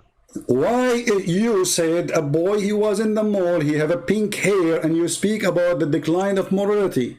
But when your prophet, you do so, it's okay. You're a prophet, the companion, the grandsons of Muhammad, everybody was coloring his hair by henna. Why he want to color his hair by henna, want to be a red boy? Now, you are the one who mentioned about gays and lesbian. Let me ask you, did you see in the mall somebody kissing a man down his belly, like hugging him, and they are naked, like wearing no t-shirt? What do you think about that scene? Is that a homosexual thing? Well, I never seen that at the mall. No, I wouldn't want to see that. Two guys doing this. You don't want to see that. Thank you, guys. You don't want to see that. Well, why your prophet he did it then? Here we go. This is your prophet. No. The prophet. Okay, the Arabs, okay. Here we go. The Arabs, they used to go. They kiss each other on the cheek. They say, no. So, okay, so now, guys, the Arab, they kiss each other, but they kiss each other down their belly, and they take off their t-shirt to touch each other. This is just horseplay, Asifi. Horseplay. My friend, it's a horseplay. It's written in your book. Read it. And you are the one who mentioned that. And you have two cousins. They play around. First of all, this is not the cousin of Muhammad. Secondly, I never saw two cousins. Yeah, I'm just saying, two friends. They joking around. The Arab, they kiss each other. We Arab, we don't do that. I agree that Arab men, they kiss Arab men in the cheek, but it doesn't mean they are gay. This is a tradition. I agree with you. But did the guy kiss him in the cheek? No. He did grab Muhammad and ask Muhammad to lift up his t-shirt. So we need to investigate the chain of narration. And then he kissed down his belly. He's kissing him where? He's not kissing him in the shoulder, not in the forehead, not in the cheek. Okay, my friend. He is kissing him down his belly. And look, you said we need to check the chain of narration. No problem. Here we go. It says Sahih in chain. Al-Albani. Usayd ibn Hudayr. Do you see? It says Sahih in chain. So the guy, he said to the Prophet, he said, the Prophet was tickling him, and then the guy, he said to him, this is not fair. I have no t-shirt, but you have a t-shirt. So the Prophet, he left up his shirt. He said to him, you are wearing a shirt, but I am not. The Prophet, he raised his shirt, and then the man embraced him, and he began to kiss his side. Then he said, this is what I want. This is what I want. Sahih in chain. In chain. Yeah, you are the one who said we have to check the chain a second ago. You forgot? But you have to have a hard Sahih. Okay, let me ask you. You see, I'm willing to change everything just for your sake. And we will forget about all the stupid things you just said and you accuse me with. It turned to be it's you who practice it. Now, can you prove to me Islam to be from God? I'm not going to ask you a question. Choose a topic which can confirm Islam to be from God. Go ahead. Okay, so one of those topics is, you know, that Muhammad couldn't read, isn't it? He cannot?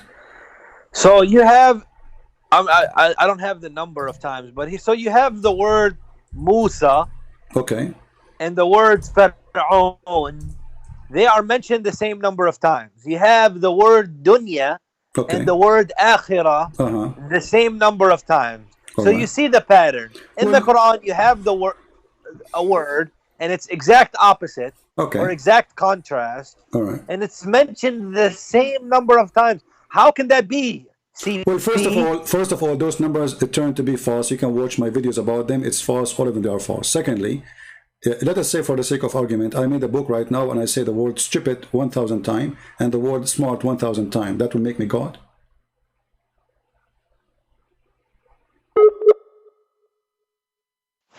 Hello? Hello? Yes. Hello? I hear you. Hello? I hear you. Okay. You said you have a book 1,000. If I make a book, it says 1,000 times the word is stupid, and it says 1,000 times the word is smart. Does that make me God? In the modern sense, no, because we have computerized systems. If I make a book, hold on. If I make a book right now says that the women have a sperm coming from her breast, you can, you're continuing. We just showed you that the Quran says women have a sperm coming from her ribs. Does that make you the Quran, the author of the Quran, genius? Why don't you do? Okay, on these issues. Okay, like I told you. Isn't it the Quran saying that it's allegorical? So there's stuff we cannot No, it is not. It's not, because if it is allegorical, then and you believe Isa will. You believe in Isa. No, don't play you games now. believe in Isa This is will not come allegorical back because to make things clear for the whole world. Ibn Kathir explained it to you, so it's not allegorical. It is not. Ibn Kathir explained it to you, and you are the one who chose Ibn Kathir as your guideline. So it is not. If it is not, it's what you said. Allegorical. He will say, I don't know what it means. Allah knows best. He did not say that. He says it's meant this. So it is not what you claimed. Stop playing games. So the Quran, full of mistakes, scientific mistakes, historical mistakes, dummy mistakes, Arabic mistakes. Like as an example, if I asked you now a question about Arabic, do you know how to write Arabic, or you say to me, I do not know how to write Arabic? I know how to write Arabic. Okay. So if I ask you how to write words in Arabic, can you write it for me? I can't. Well, okay, so I'll just tell you that, like, my level of Arabic writing is maybe 3rd grade. Oh, okay, so we will not ask you this question. But I know. I have a base. Okay, I know. No, I will skip it because that is not fair to examine somebody who understand? Okay, okay, let's go to a different thing. So the numbers you gave me is false and it's no, not true. I can write Arabic. I can write Arabic. So you want me to ask you questions about the Quran Arabic? You can. If I can answer them, I can answer them. Oh, okay. If you can answer them, you can answer them. If you cannot answer them, you cannot answer them. That's a good thing. Yeah. Do you have anything to do with the okay, how we write the word musaitir? Musaitir with sin or sad? Musaitir? Yeah, with sin or sad? Sad. With sad. Are you sure? Here, I'm gonna write it. Would you like to search Google?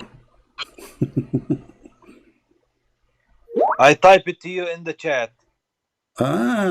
Sin. This is sin. Okay. So guys, this is the correct way to write the word in Arabic. Musaitir. You missed the T here. It says ta. Fix it. Ta. It's not T. Ta. So musaitir with sin. You see the letter sin? This is letter sin. Thank you very much. So how does stupid Quran say musaitir with sad? Yes. So one time you said bisim and biism. Hold The on. simple answer to this, CP, is we have different spellings. We have English different language. No, my friend, this is wrong in Arabic. Nobody used such a language. Nobody. So what kind of God he switched the sin to sod? The word affect. Okay, did I ask you how The to word affect. my friend, did I ask you how to write it correctly and you are the one who gave me the correct one? It's you who gave me the correct one. Why you do not give me the other one? Oh my! The line is cutting. The line is cutting. Okay, let us go. Forget about this. So the Quran until now failed to prove to us anything right. Anything. The language is wrong, grammar is wrong, writing is wrong, everything is wrong. But let me ask you a very simple question. And I want No, I'm not saying that. I'm saying to you. And Jihad, I want you to be honest with me. Which one Allah created first? The earth or the stars? Okay, my friend. Waliyak deen, wali deen. Oh, okay. So you have your religion, I have mine. This is stupid to say. Here we go. He hang up. He was excited. He saw a video of Fifi. You lie in the video. When he called me, he says, "Did you butter your butt?"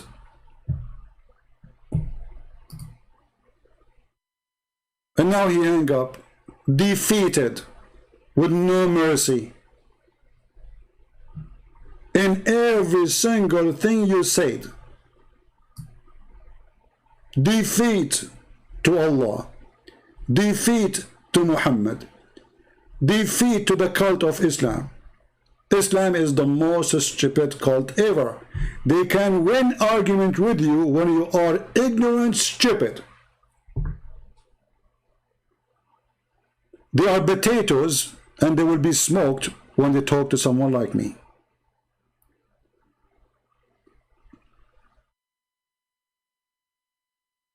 And look what he said to us. He said, you have your religion, I have mine. I mean, have you ever heard of a stupid God he says such a thing?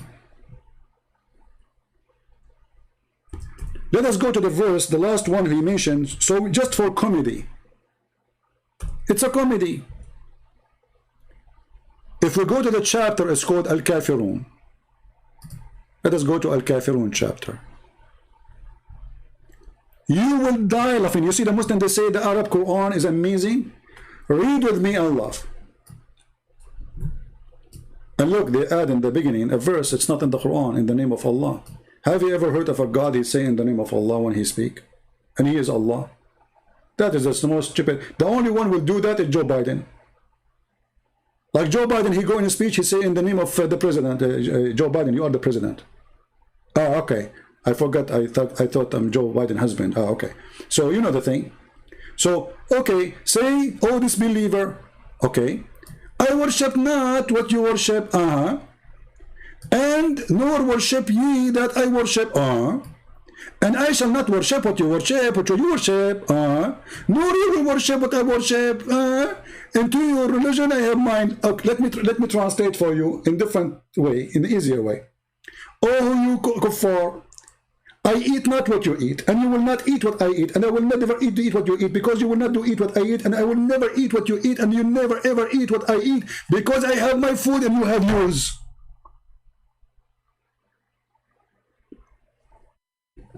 Additional to that, this verse proved to us that Muhammad is a fool, because he was speaking to the kuffar who later they became Muslims. And he said to them, you will not worship what I worship. Do you see it? This verse was given to the Arab people of Mecca who later they became Muslims. And Muhammad predicted that nor you will worship which I worship. And later they became Muslims. False prophet.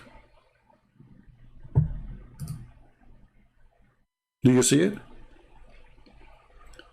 And they come to us and they say, can you make a Quran like this? Yeah, I will make a Quran, I call it the chapter of hummus.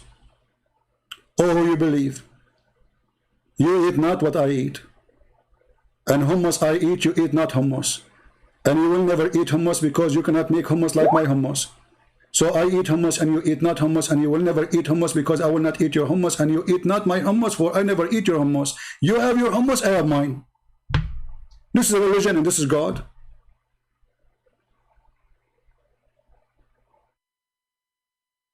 This is God talking. And God, he predicted that the Arab, they will not become a Muslim, and later all of them became Muslims. Nor will you worship that which I worship. False prophecy.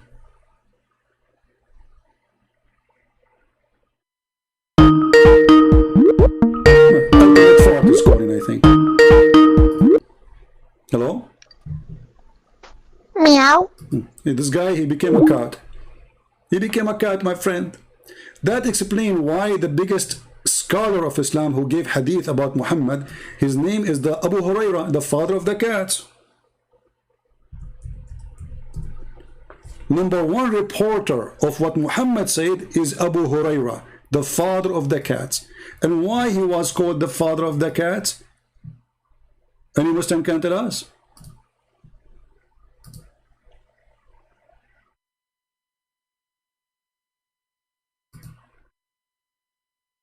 Because he have always cats in his lap?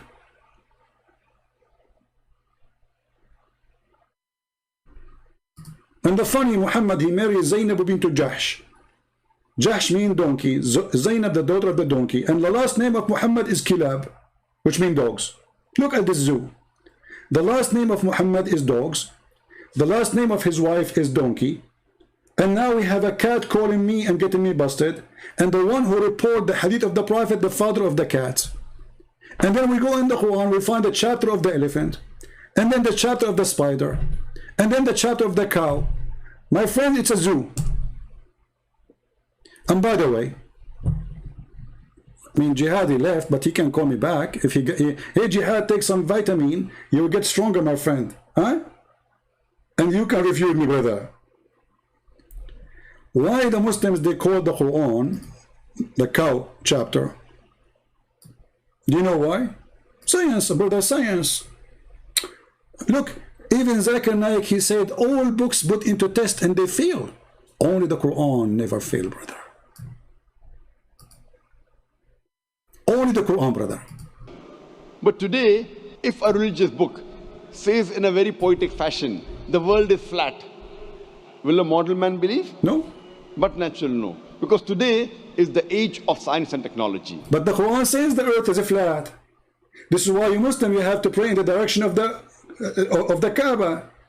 And not only that, the Quran says clearly the earth is flat. So, hey brother, we have to put the books of God or those who claim to have God into test.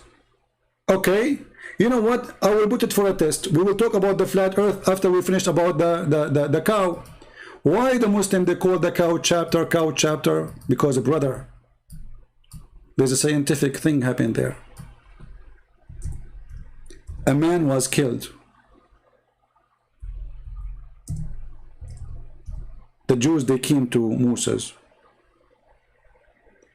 They told him, we need to find who is the one who killed this person. Allah, he told Moses, go to the butcher store in Walmart and buy some beef. Some they say it was the tongue of the cow. Some they say the tail, some they say the penis. Depend in the interpretation. And then Allah told him to beat the dead guy with it.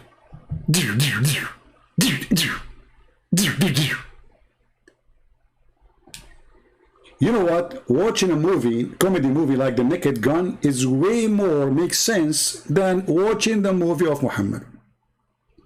So in order to raise a person from death, you beat him with beef, Mr. Hindu.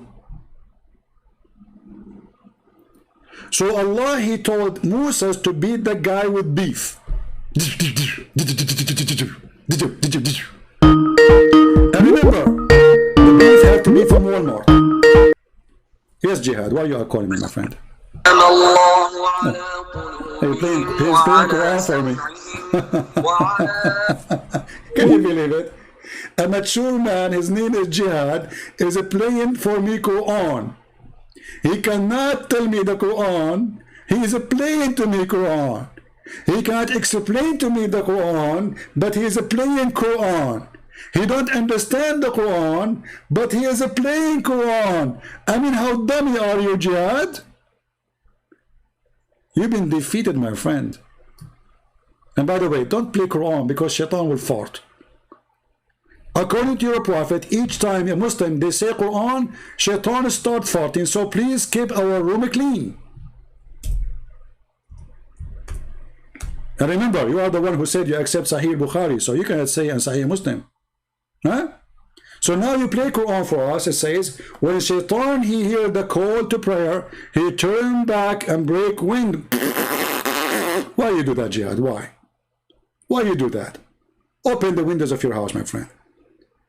I mean, you spend the day putting a perfume, taking a shower like the Western, not like the Arab. We Arab, we take a shower once a year.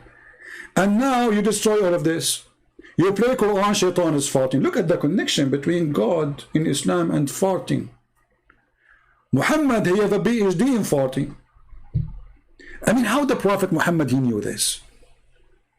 Let us be honest. And Zakir Naik, he said, we have to put religion into test. Science, brother, science. So when you say Allahu Akbar or you recite Quran, shaitan fart. And brother, this is proven to be scientifically accurate. Only kuffar don't believe in those things because they are kuffar. Stupid, they are stupid, my friend. We Muslims are people of scientific thought. It's true. All of this is scientific. It's proven over and over. Hadith of Tirmidhi says, yeah, when you give the adhan, the shaitan, he not only runs, but the hadith says, lahu durat. You know what durat is? No, we don't. Durat is, he runs, and as he's running, yeah, his fart comes out. Brother, I cannot have enough of this religion. It's amazing. Who knows this save a prophet of God? How? Nobody knows those things. Prophet Muhammad, he have a PhD in farting theology. Are you going to prepare yourself for PhD in religion? Well, I advise you to take a PhD in the farting theology, because this is part of the theology. Relation between farting, shaitan, and God. What is the connection, brother, between the farting and Allah? Explain to us, please. Why shaitan fart? Hadith of Tirmidhi says, yeah, when you give the adhan, the shaitan, he not only runs, but the hadith says, lahu durat. You know what durat is? No, we don't. Durat is, he runs, and as he's running, yeah, his fart comes out.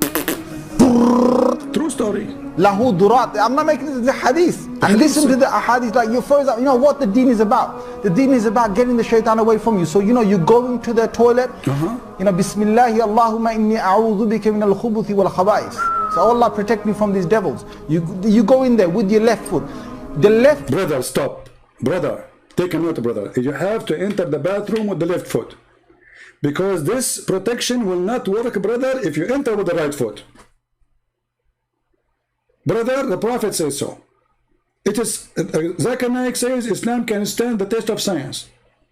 So brother, if you enter the bathroom with your right foot, brother, your anus is in trouble. Hey Jihad, how many times you enter the bathroom with right foot? Be honest with me. Every day do you that? Huh? Foot you went in, you get a reward for that. You're in the toilet, shaitan can't see you anymore. The foot you went in, you get a reward for that. You're in devils. You go in there with your left foot. The left foot you went in, you get a reward for that. You're in the toilet, shaitan can't see you anymore. Brother, you get reward just because you enter with the left foot. That's alone. Like, look. There's reward in every step in Islam, brother. So now a Muslim, he want to enter the bathroom. He stand by. He opened the door. He now look at his left foot. He left his left foot. And then he put it there and he is so happy. I got reward now. Me, I cannot. Let me go to my bathroom. Hold on. Okay, I entered the bathroom with my left foot and I got the reward. I'm coming back. What is that, man? That's deep. That's so deep. I love it. It's in a hadith, right? If you don't toilet, Bismillahi Allahumma inni a'udhu bika min al-khubuthi wal khaba'ith. So Allah protect me from these devils. You go in there with your left foot.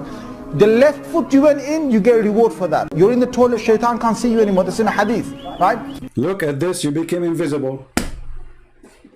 Can you believe it? Because you said, A'udhu billahi min khubsi shaitani wal khaba'ith. Asking Allah seek refuge from the game of shaitan and his boyfriends. You go in the bathroom now, brother, you are invisible. I want to use that for a bank robbery. Enter the bank door with the left foot, and I say I seek refuge from the security and their friends. And then I will become invisible, and then I take the money without even doing anything. I don't even talk to anyone. Nobody see me. I'm invisible.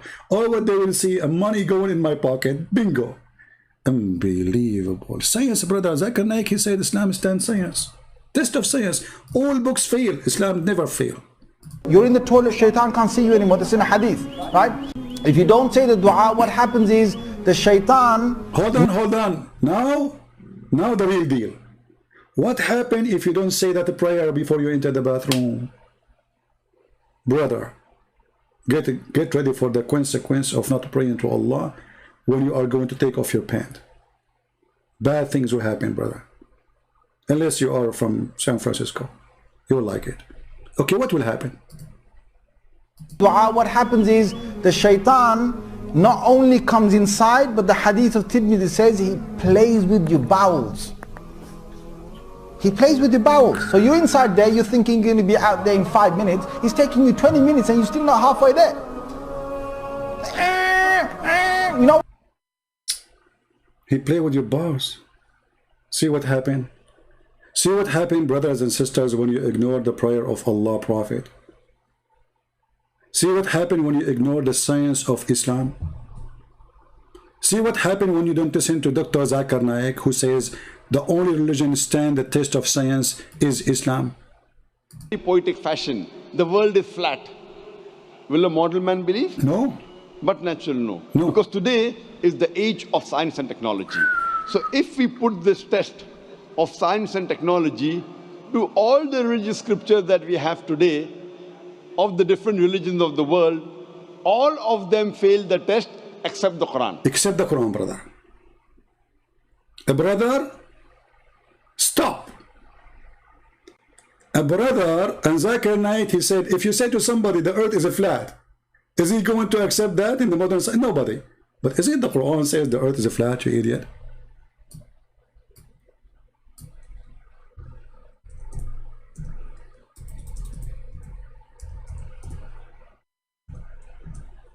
Is that your Quran?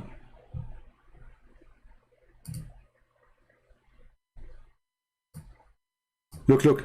Allah, He made the earth wide expanse for you. Does it say that really? Or it says a flat carpet? Let's go and read the interpretation just to show you how they lie. Chapter 71, verse number 19.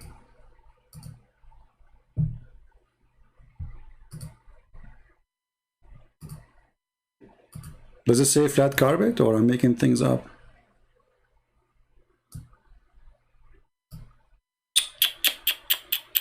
Look at this. Look, look, look. And God has made the earth flat, open, expanse for you. In the translation there, the word flat is gone. Isn't this why you Muslims, you pray in the direction of the Kaaba, and yet you live in Australia and in America?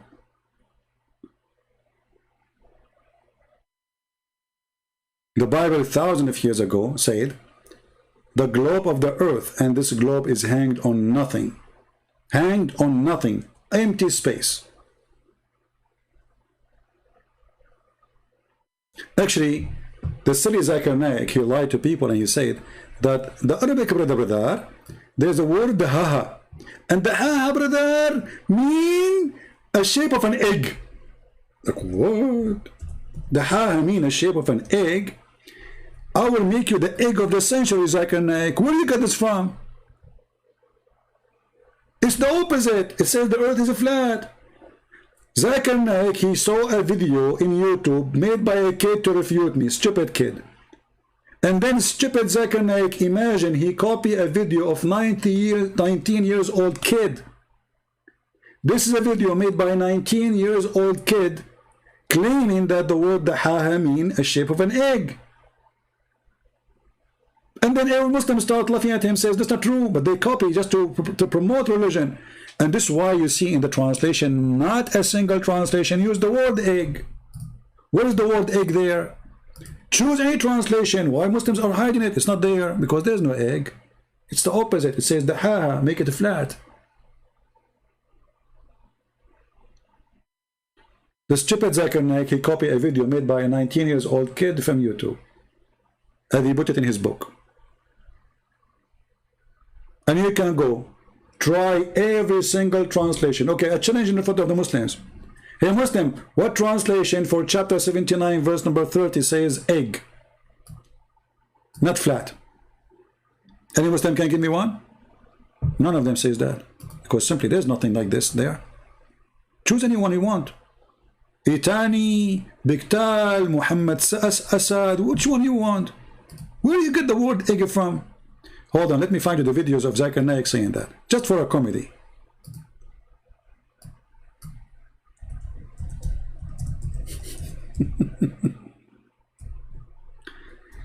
Oh boy.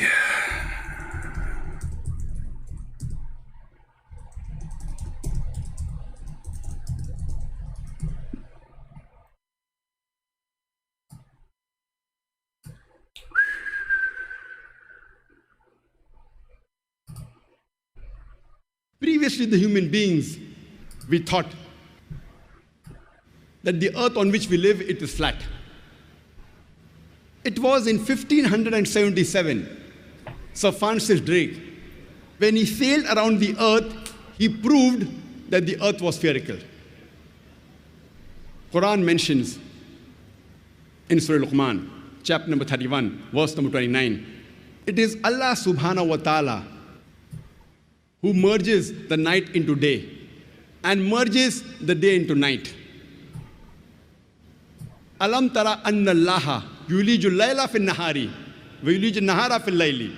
It is Allah subhanahu wa ta'ala who merges the night into the day and merges the day into the night. Merging is a gradual and slow process. The night slowly and gradually merges into the day, and the day slowly and gradually merges into the night.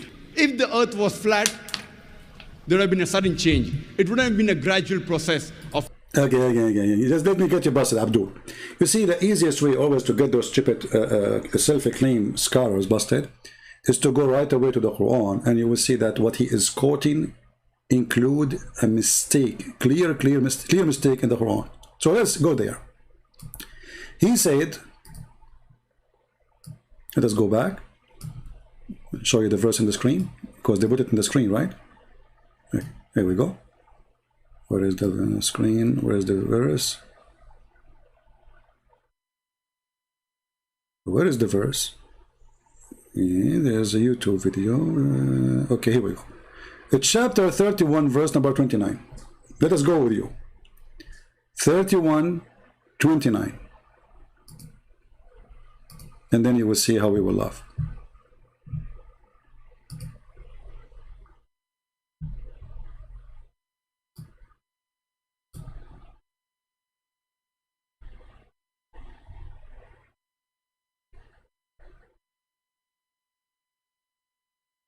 All right.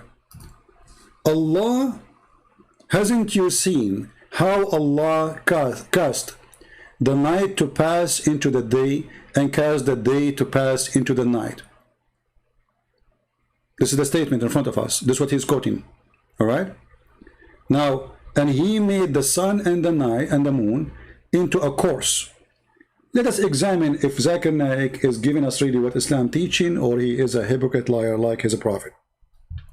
Who is the best who can explain such a thing? Zakir Naik or Muhammad? For sure we say Muhammad, right? Let us go and see what Muhammad said. And then we will see if the earth is a flat or round as he said. And remember, we are going to show you very authentic, approved hadith. Even Muslims in their videos, they say they agree with this hadith.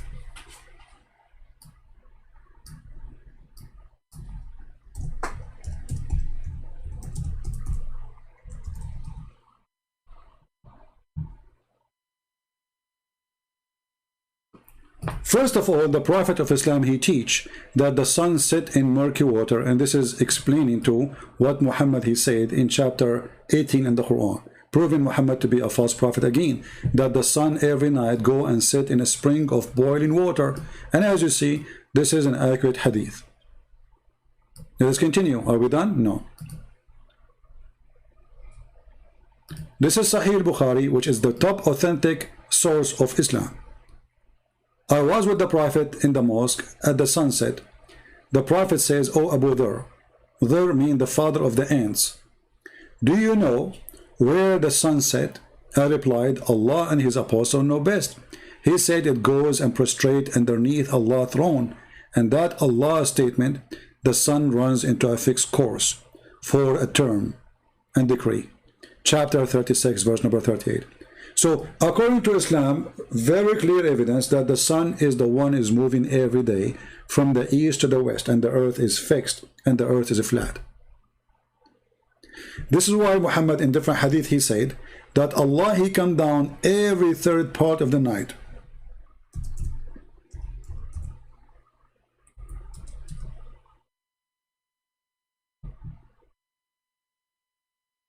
Allah he come down. Let us see the hadith.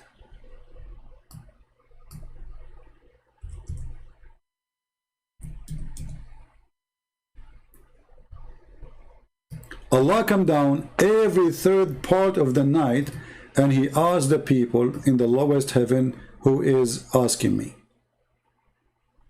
If Muhammad he knew, and if the Quran mentioned that the earth is not flat, then there is no third part of the night where the Lord he can come. That again is proving Muhammad to be a false prophet. In the top of that, the sun goes every day from the east to the west until Allah he forbid the sun to come from where it's coming from, which means to go back to the to go back and rise from the east. He will ask the sun to go back where it's coming from.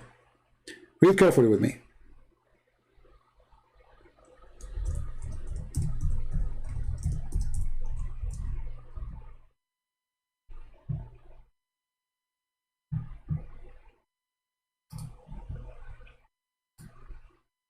I want to show you different hadith.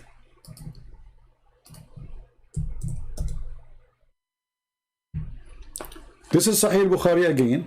It says that the sun goes every day, and we showed you this one already. But here you will notice here in the hadith, it says that the sun goes every day in its course, and the course of the sun is what? Is moving from the east to the west every day, as you see. Muhammad was talking about the sun time set. Where the sun set, I do not know. He said it goes and prostrates itself under the throne of Allah, i.e. travel. So Muhammad make it clear that the sun travel every day from the east to the west. So this is number one proof that Zakir Naik is a fraud, and he's lying to us about what Islam teach. And then the sun, after it goes, not the earth is going, the sun is going from the east to the west, prostrate itself under the throne, and then Allah will give it the permission to rise again. So the sun went down. Where? Under the throne. All right. And then it's permitted then, and the time will come when it's about to prostrate itself, like the sun will keep doing this every day, until one day the sun come to prostrate, and Allah will not accept the prostration of the sun. And then he will order the sun to go back where it's coming from. He will not give it permission to go in the course, the normal course. So then it says, it will not be permitted to go in the course, and then it will be ordered to return whence it has came or come. So it will rise from the west. Do you see it? So if you ask yourself, a Zakir Naik, a person who memorized everything, did he ever see this hadith, which is very authentic, or he never? For sure he did. So why he is lying? Because Islam is based in deception. As somebody said, Islam without lies dies. Islam without lies, Islam dies. Right? Well, what metaphorical? No, this is okay. Who is okay? You see, when somebody says this is metaphorical, and actually, you know, I saw the video when he made the apostate prophet. He said, "I agree with this hadith," and he did not say it's metaphorical. He said this is true, and even he made a cartoon to explain to you. So no, he did not say it's metaphorical, unless he made a new video biting his tongue again. So listen carefully. Muhammad talking about the sunset time. How that can be metaphorical? Do you know where the sun set?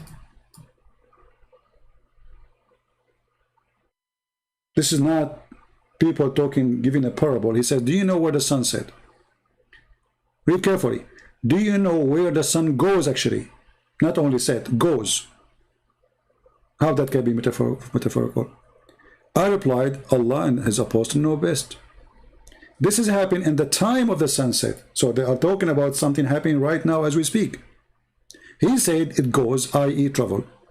So how that can be metaphorical? Anything is embarrassment to Islam. Muslims, they try to make it metaphorical. But isn't it clear? Isn't it obvious? You see how they lie? When Muhammad, he said the sun set in a murky water, is that metaphorical? Well, everything is land, then it's metaphorical. That's it. Anything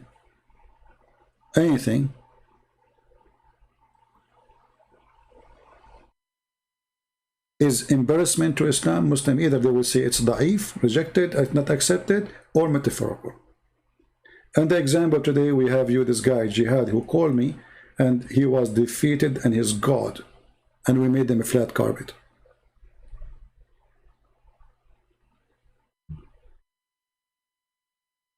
So, you know, when a Muslim, he says Islam can stand the test. Actually, I wanted to talk about a comment in the comment section. A Muslim, he posted.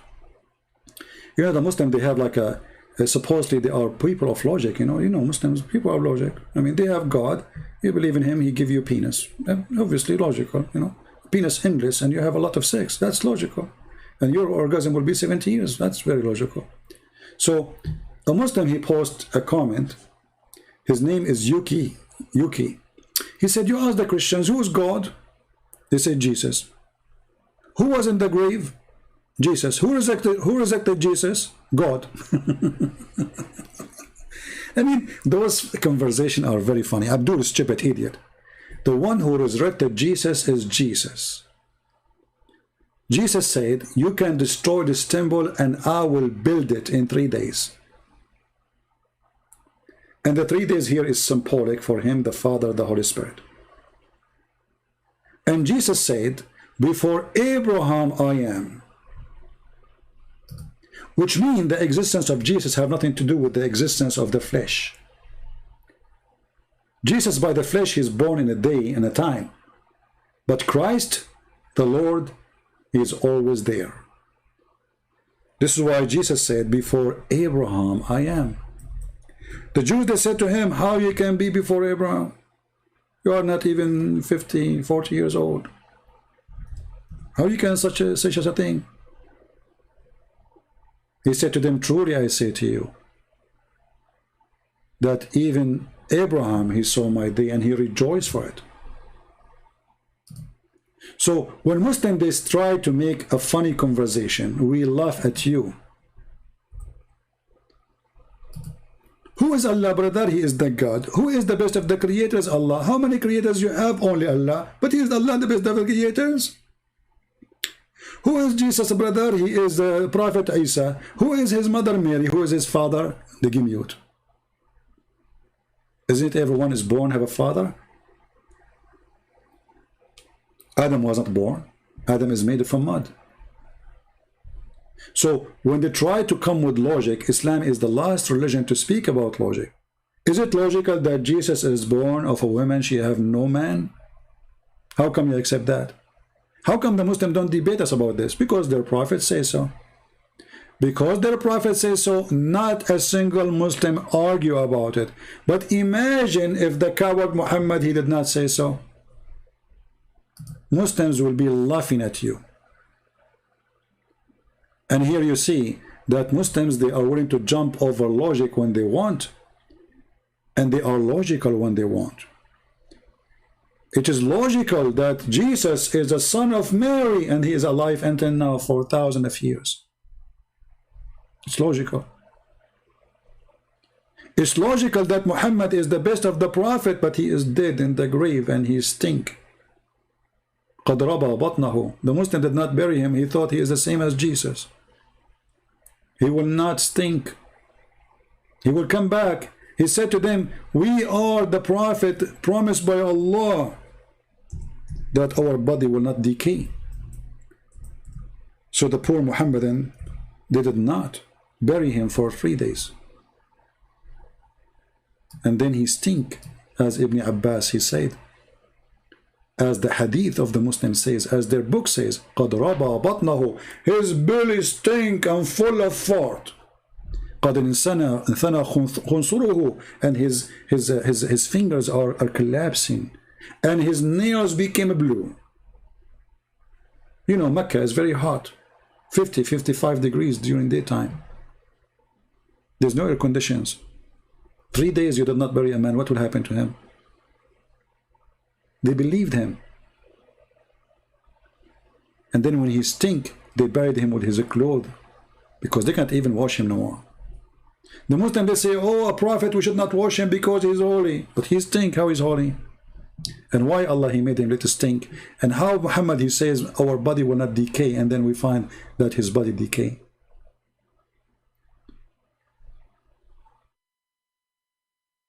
You know, when we speak about the crucifixion of Jesus, maybe I should make just a video about this topic. When we talk about the death of Christ, you remember this was the death of the flesh. No one can kill God. No one.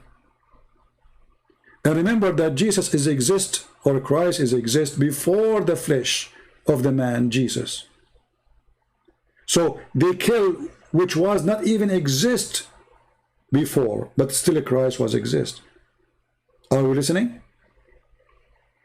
When Christ, he said, before Abraham I am, he's speaking about his existence before he became a flesh. For God, he loved his word, he sent the word, he sent his only begotten son. And God, he humbled himself, he took a flesh of a man. He humbled himself. So the flesh of Jesus is the humble God who was exist before became a flesh. The Muslim, they lie, they say Christian believe that their God got killed. Our God existence have nothing to do with the flesh. Is a humble image of the glorious God. So they killed the flesh of Jesus, but nobody can kill God. And you will see Jesus when he speak about himself, and he say to the Jews,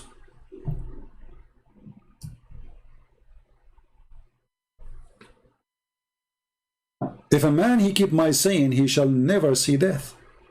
Then they said, the Jews to him, now we know that this person has a devil. Look what he's saying. The one who keep my saying, which means he's saying is God. Well, who? You're saying who? Don't we have the law of the Torah? Don't we have the law of Moses? Why? Who? What do you mean by saying? But they do not know that God is speaking to them, and he is the one who gave Moses the orders. And then he says, Abraham is dead, And the prophet, and you say it, the man who keep my saying, he shall never taste of death.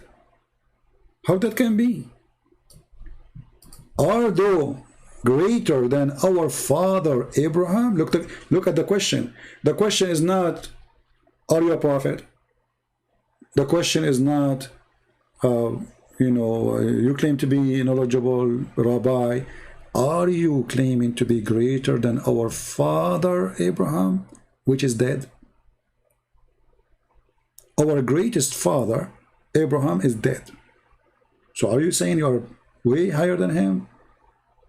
And even you maybe will not, like you are over death. And the prophet are dead. Who make you think of yourself? What do you think of yourself? Jesus said to them, if I honor myself, my honor is nothing, but my Father, he honor me. Who you say that he is your God? So Jesus just told them that your God is my Father.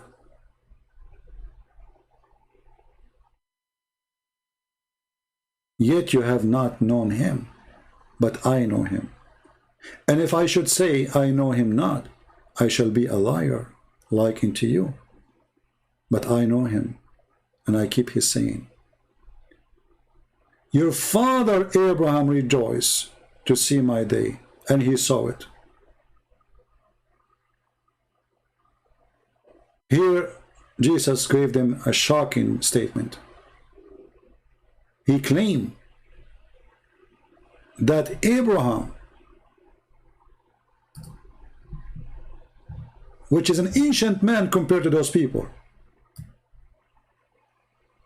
he see my day. He rejoiced when he saw it.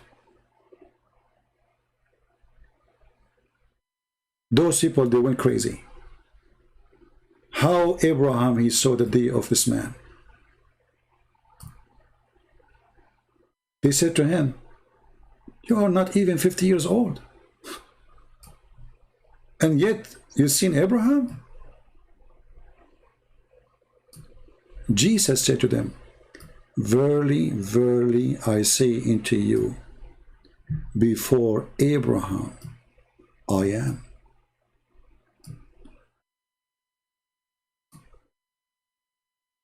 And a silly Abdul will say to you where Jesus says, I'm God. Do you see the word I am? This is Yahweh. Yahweh.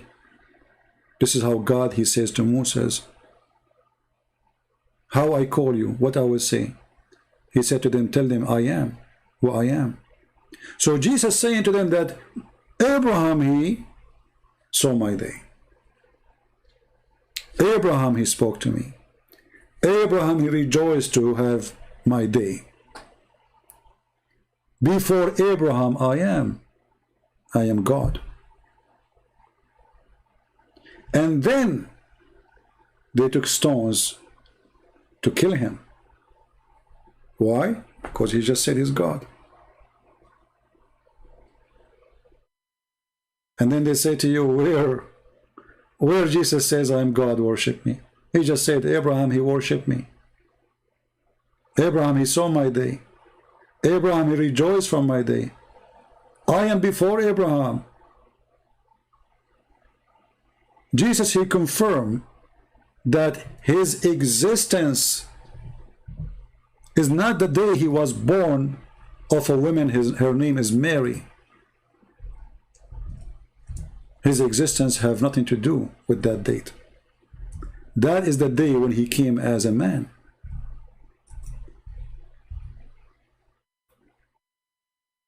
When Jesus says, I am the living God,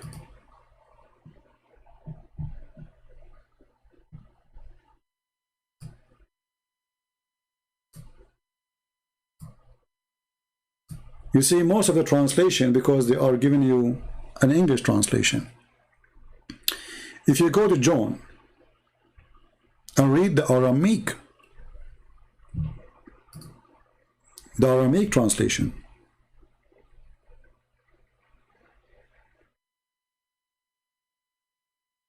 Adam saying, it doesn't say I am God, it says I am. Hey, my friend, that's because of your ignorance. Because this is how the God of the Christians, he presents himself by saying I am. I just told you that Musa said to God,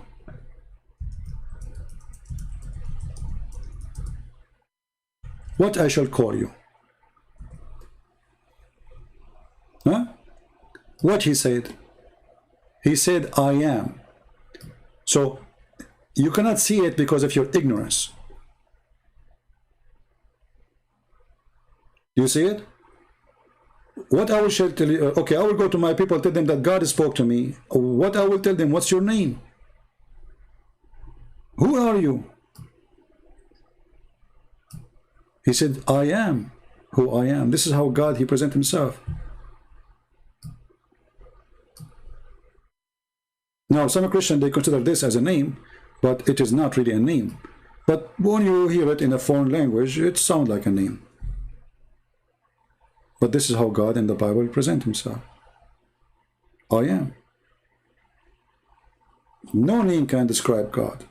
And no name can show his glory. This is why you see all the scriptures never really give a name to our Lord. Because there's no name can describe him. And no name fit with him. And if he's the only one, why he need even a name? All what we have in the Bible is titles. If you go and read in the Aramaic version, translation, you will see, and then Yeshua spoke again to them and said, I am the living God, the light of the world. You know what?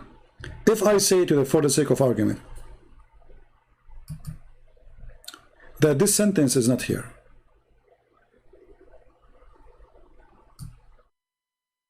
but he is saying, I am the light of the world. Muhammad, he copied that, he put it in the Quran, he says, Allah is the light of the world. Muhammad, he hijacked the titles of Jesus, claiming that his God is the light of the world. Who is the light of the world? A messenger or God? When people, they follow a messenger or they follow God? They follow God. Whoever follows me shall not walk in darkness, but shall find the light of life.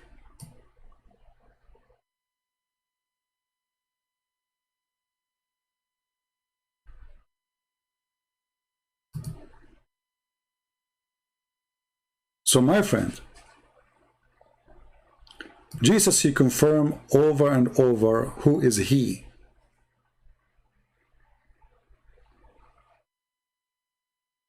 A Muslim, he says to you, well, Jesus says the one who sent me, well, who he said the one who sent me is the Father. We Christians believe in Trinity, Father, the Son, the Holy Spirit. What's the problem?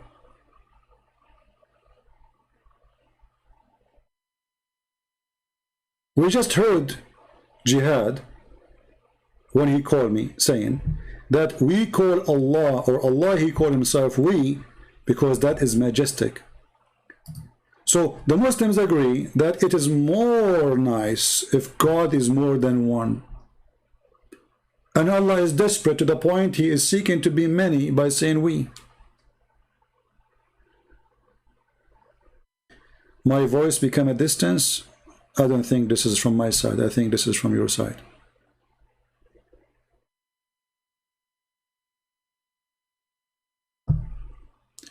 You know, there's things obvious in the Bible. It says clearly that Jesus saying, I'm God. As an example, when Jesus said, not only many times I am the living God, when he says, I am from above. Okay, what does that mean? Is Muhammad from above? No. Is Abraham from above? No. Is Moses from above? No. Jesus, not only he said to them, I am from above, he said to them, you are from below. Jesus, he confirmed that all mankind, they are from below. he is from above, and he is not of this world. And yet they say to you, where Jesus says, I'm God, worship me.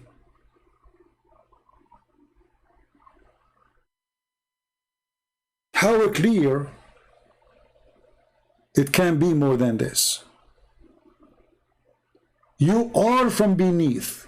And remember, Jesus speak to them. He is in the earth. He was not talking then when he was in heaven.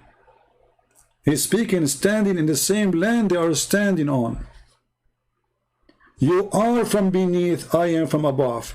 You are of this world, I am not of this world. How we can explain such a thing? Look how powerful this is statement.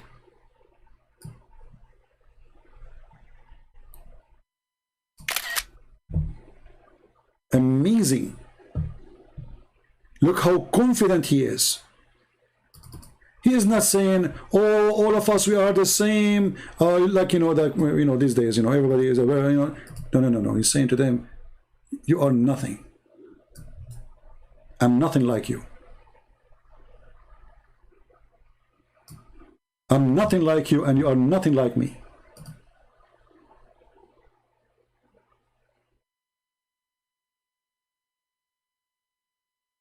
That is the word of my Lord, the glorious Messiah. So you follow Muhammad, the one who was busy after a 5-year-old kid, the one who go to his son's house, and when the wife was alone, he flirted with her, and later he forced the husband to have her, to give her to him. The criminal, the gang, the child molester, the rapist, the thief. How in the world you follow someone like Muhammad? How dare you? So I say to my brothers and sisters in Christ, I am the sinner man saying to you, our sin is great. Our sin actually should not be forgiven. But his glory and his love, making things possible. Not because we deserve it, but because he loves us. For the first time, God, he said, those are my children's. He don't want slaves. He considers us as children's. That is a true love. This is why when they asked Jesus how to pray, he said, say this, or like this, our Father. Our Father. Look how much loving this word is. Our God, he cares for us. He is our Father. Their God, he is collecting slaves, for he is the devil. There's a huge difference between God who wants slaves and God, he considers you a child, he cares for you.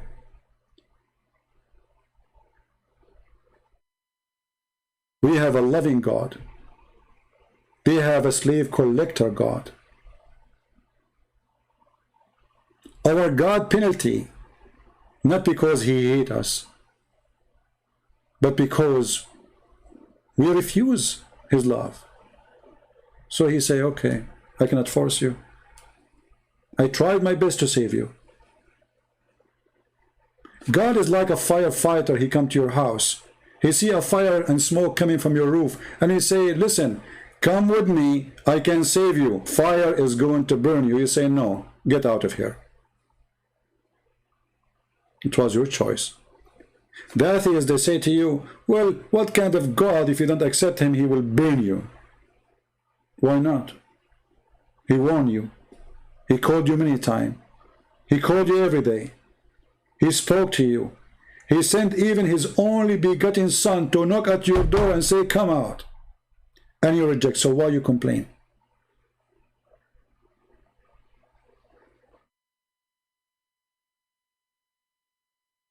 We follow the amazing Messiah. They follow a prophet who received the prayer of God when he was doing poo-poo. And not only he received it when he was doing poo-poo, he received it and he ran before he received it. Until somebody told him, why you run, you idiot? Wait, see, and why the guy, who is this guy talking to you? How that can be from God? A God who is sending his revelation to his prophet when the prophet is doing poo-poo. And a prophet who ran when he heard the revelation. And then a guy, he is supposedly the cousin of the cousin of the cousin of the neighbor. He says to him, why you don't wait and see what Allah want to say to you? Or what this voice is about.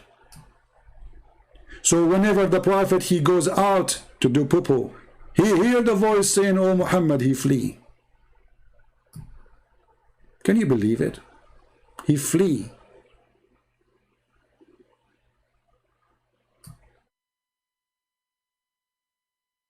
A person who have God in his side, he will not flee when he hear a voice coming from God.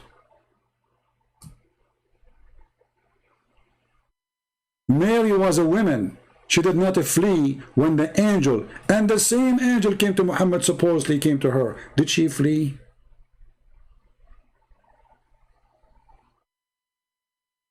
Muhammad, he flee while he's doing poo-poo.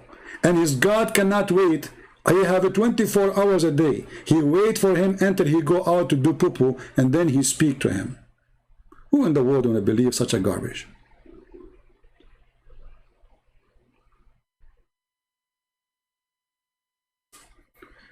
So I want to say to you guys, thank you very much for being here. Don't forget to download my videos. As you know, I don't keep my videos on my channel. Some of you says, where's your video? The previous ones, I don't keep them because YouTube hate me. I'm one-man army. People think I have assistants, I have etc. I do my work alone.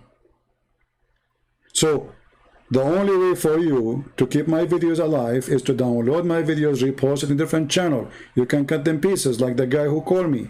Give it a name, give it different title, whatever you want, based on the topic happened in the debate. So your help is needed, but the help is not for me. I do not need your help. I'm the last one who need help, to be honest with you, when it's come to this cult.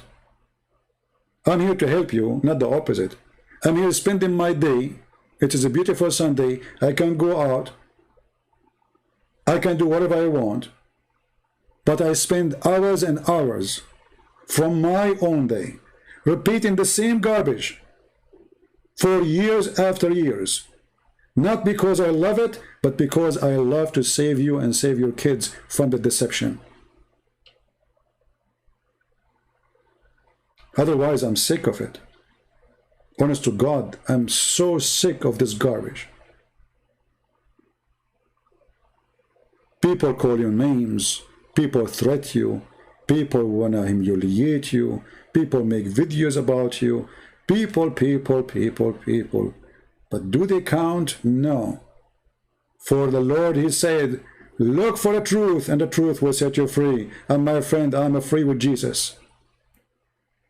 No intimidation can take us down. And no threat can make us scared. Our church father used to be given as food for beasts, and they never denied Jesus. Food for the cats. For fun. Just because they are Christians.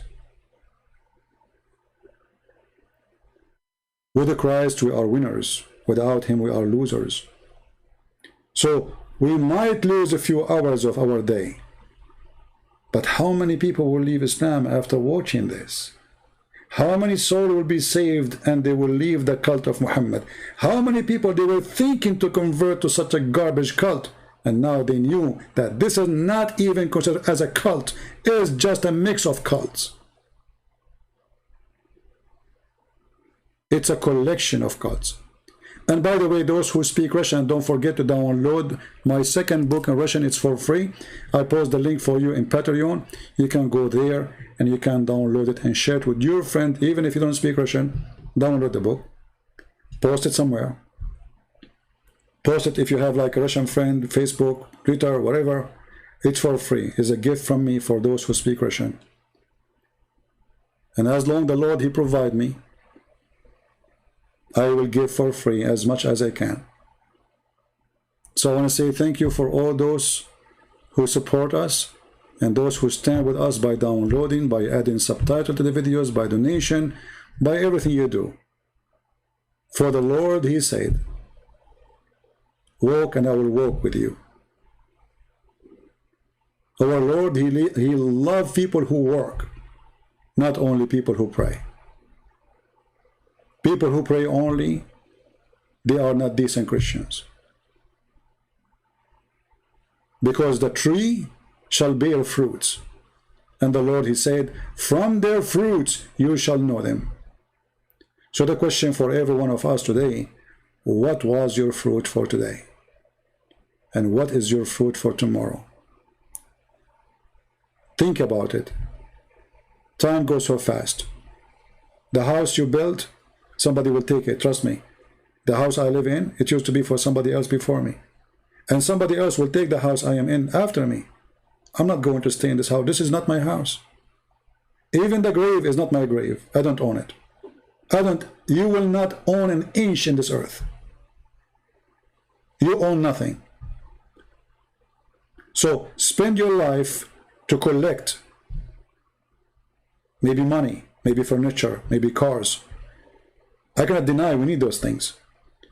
But the biggest collection is what you do for tomorrow. Time will come and you will face the Lord and he will say to you, what you brought to me? What you did? Then you need to ask yourself what the answer will be. A bank account, nice cars, successful business. What you did? Did you even bring one person to Christ? Did you help somebody to believe in him? So you go, you spend your life, you became 70, 80, 90, and then you come back empty-handed. How horrible it is. So I say to you, my friend, do your best. Be a servant with love to the Lord. He don't want slaves, as you know. We said that already.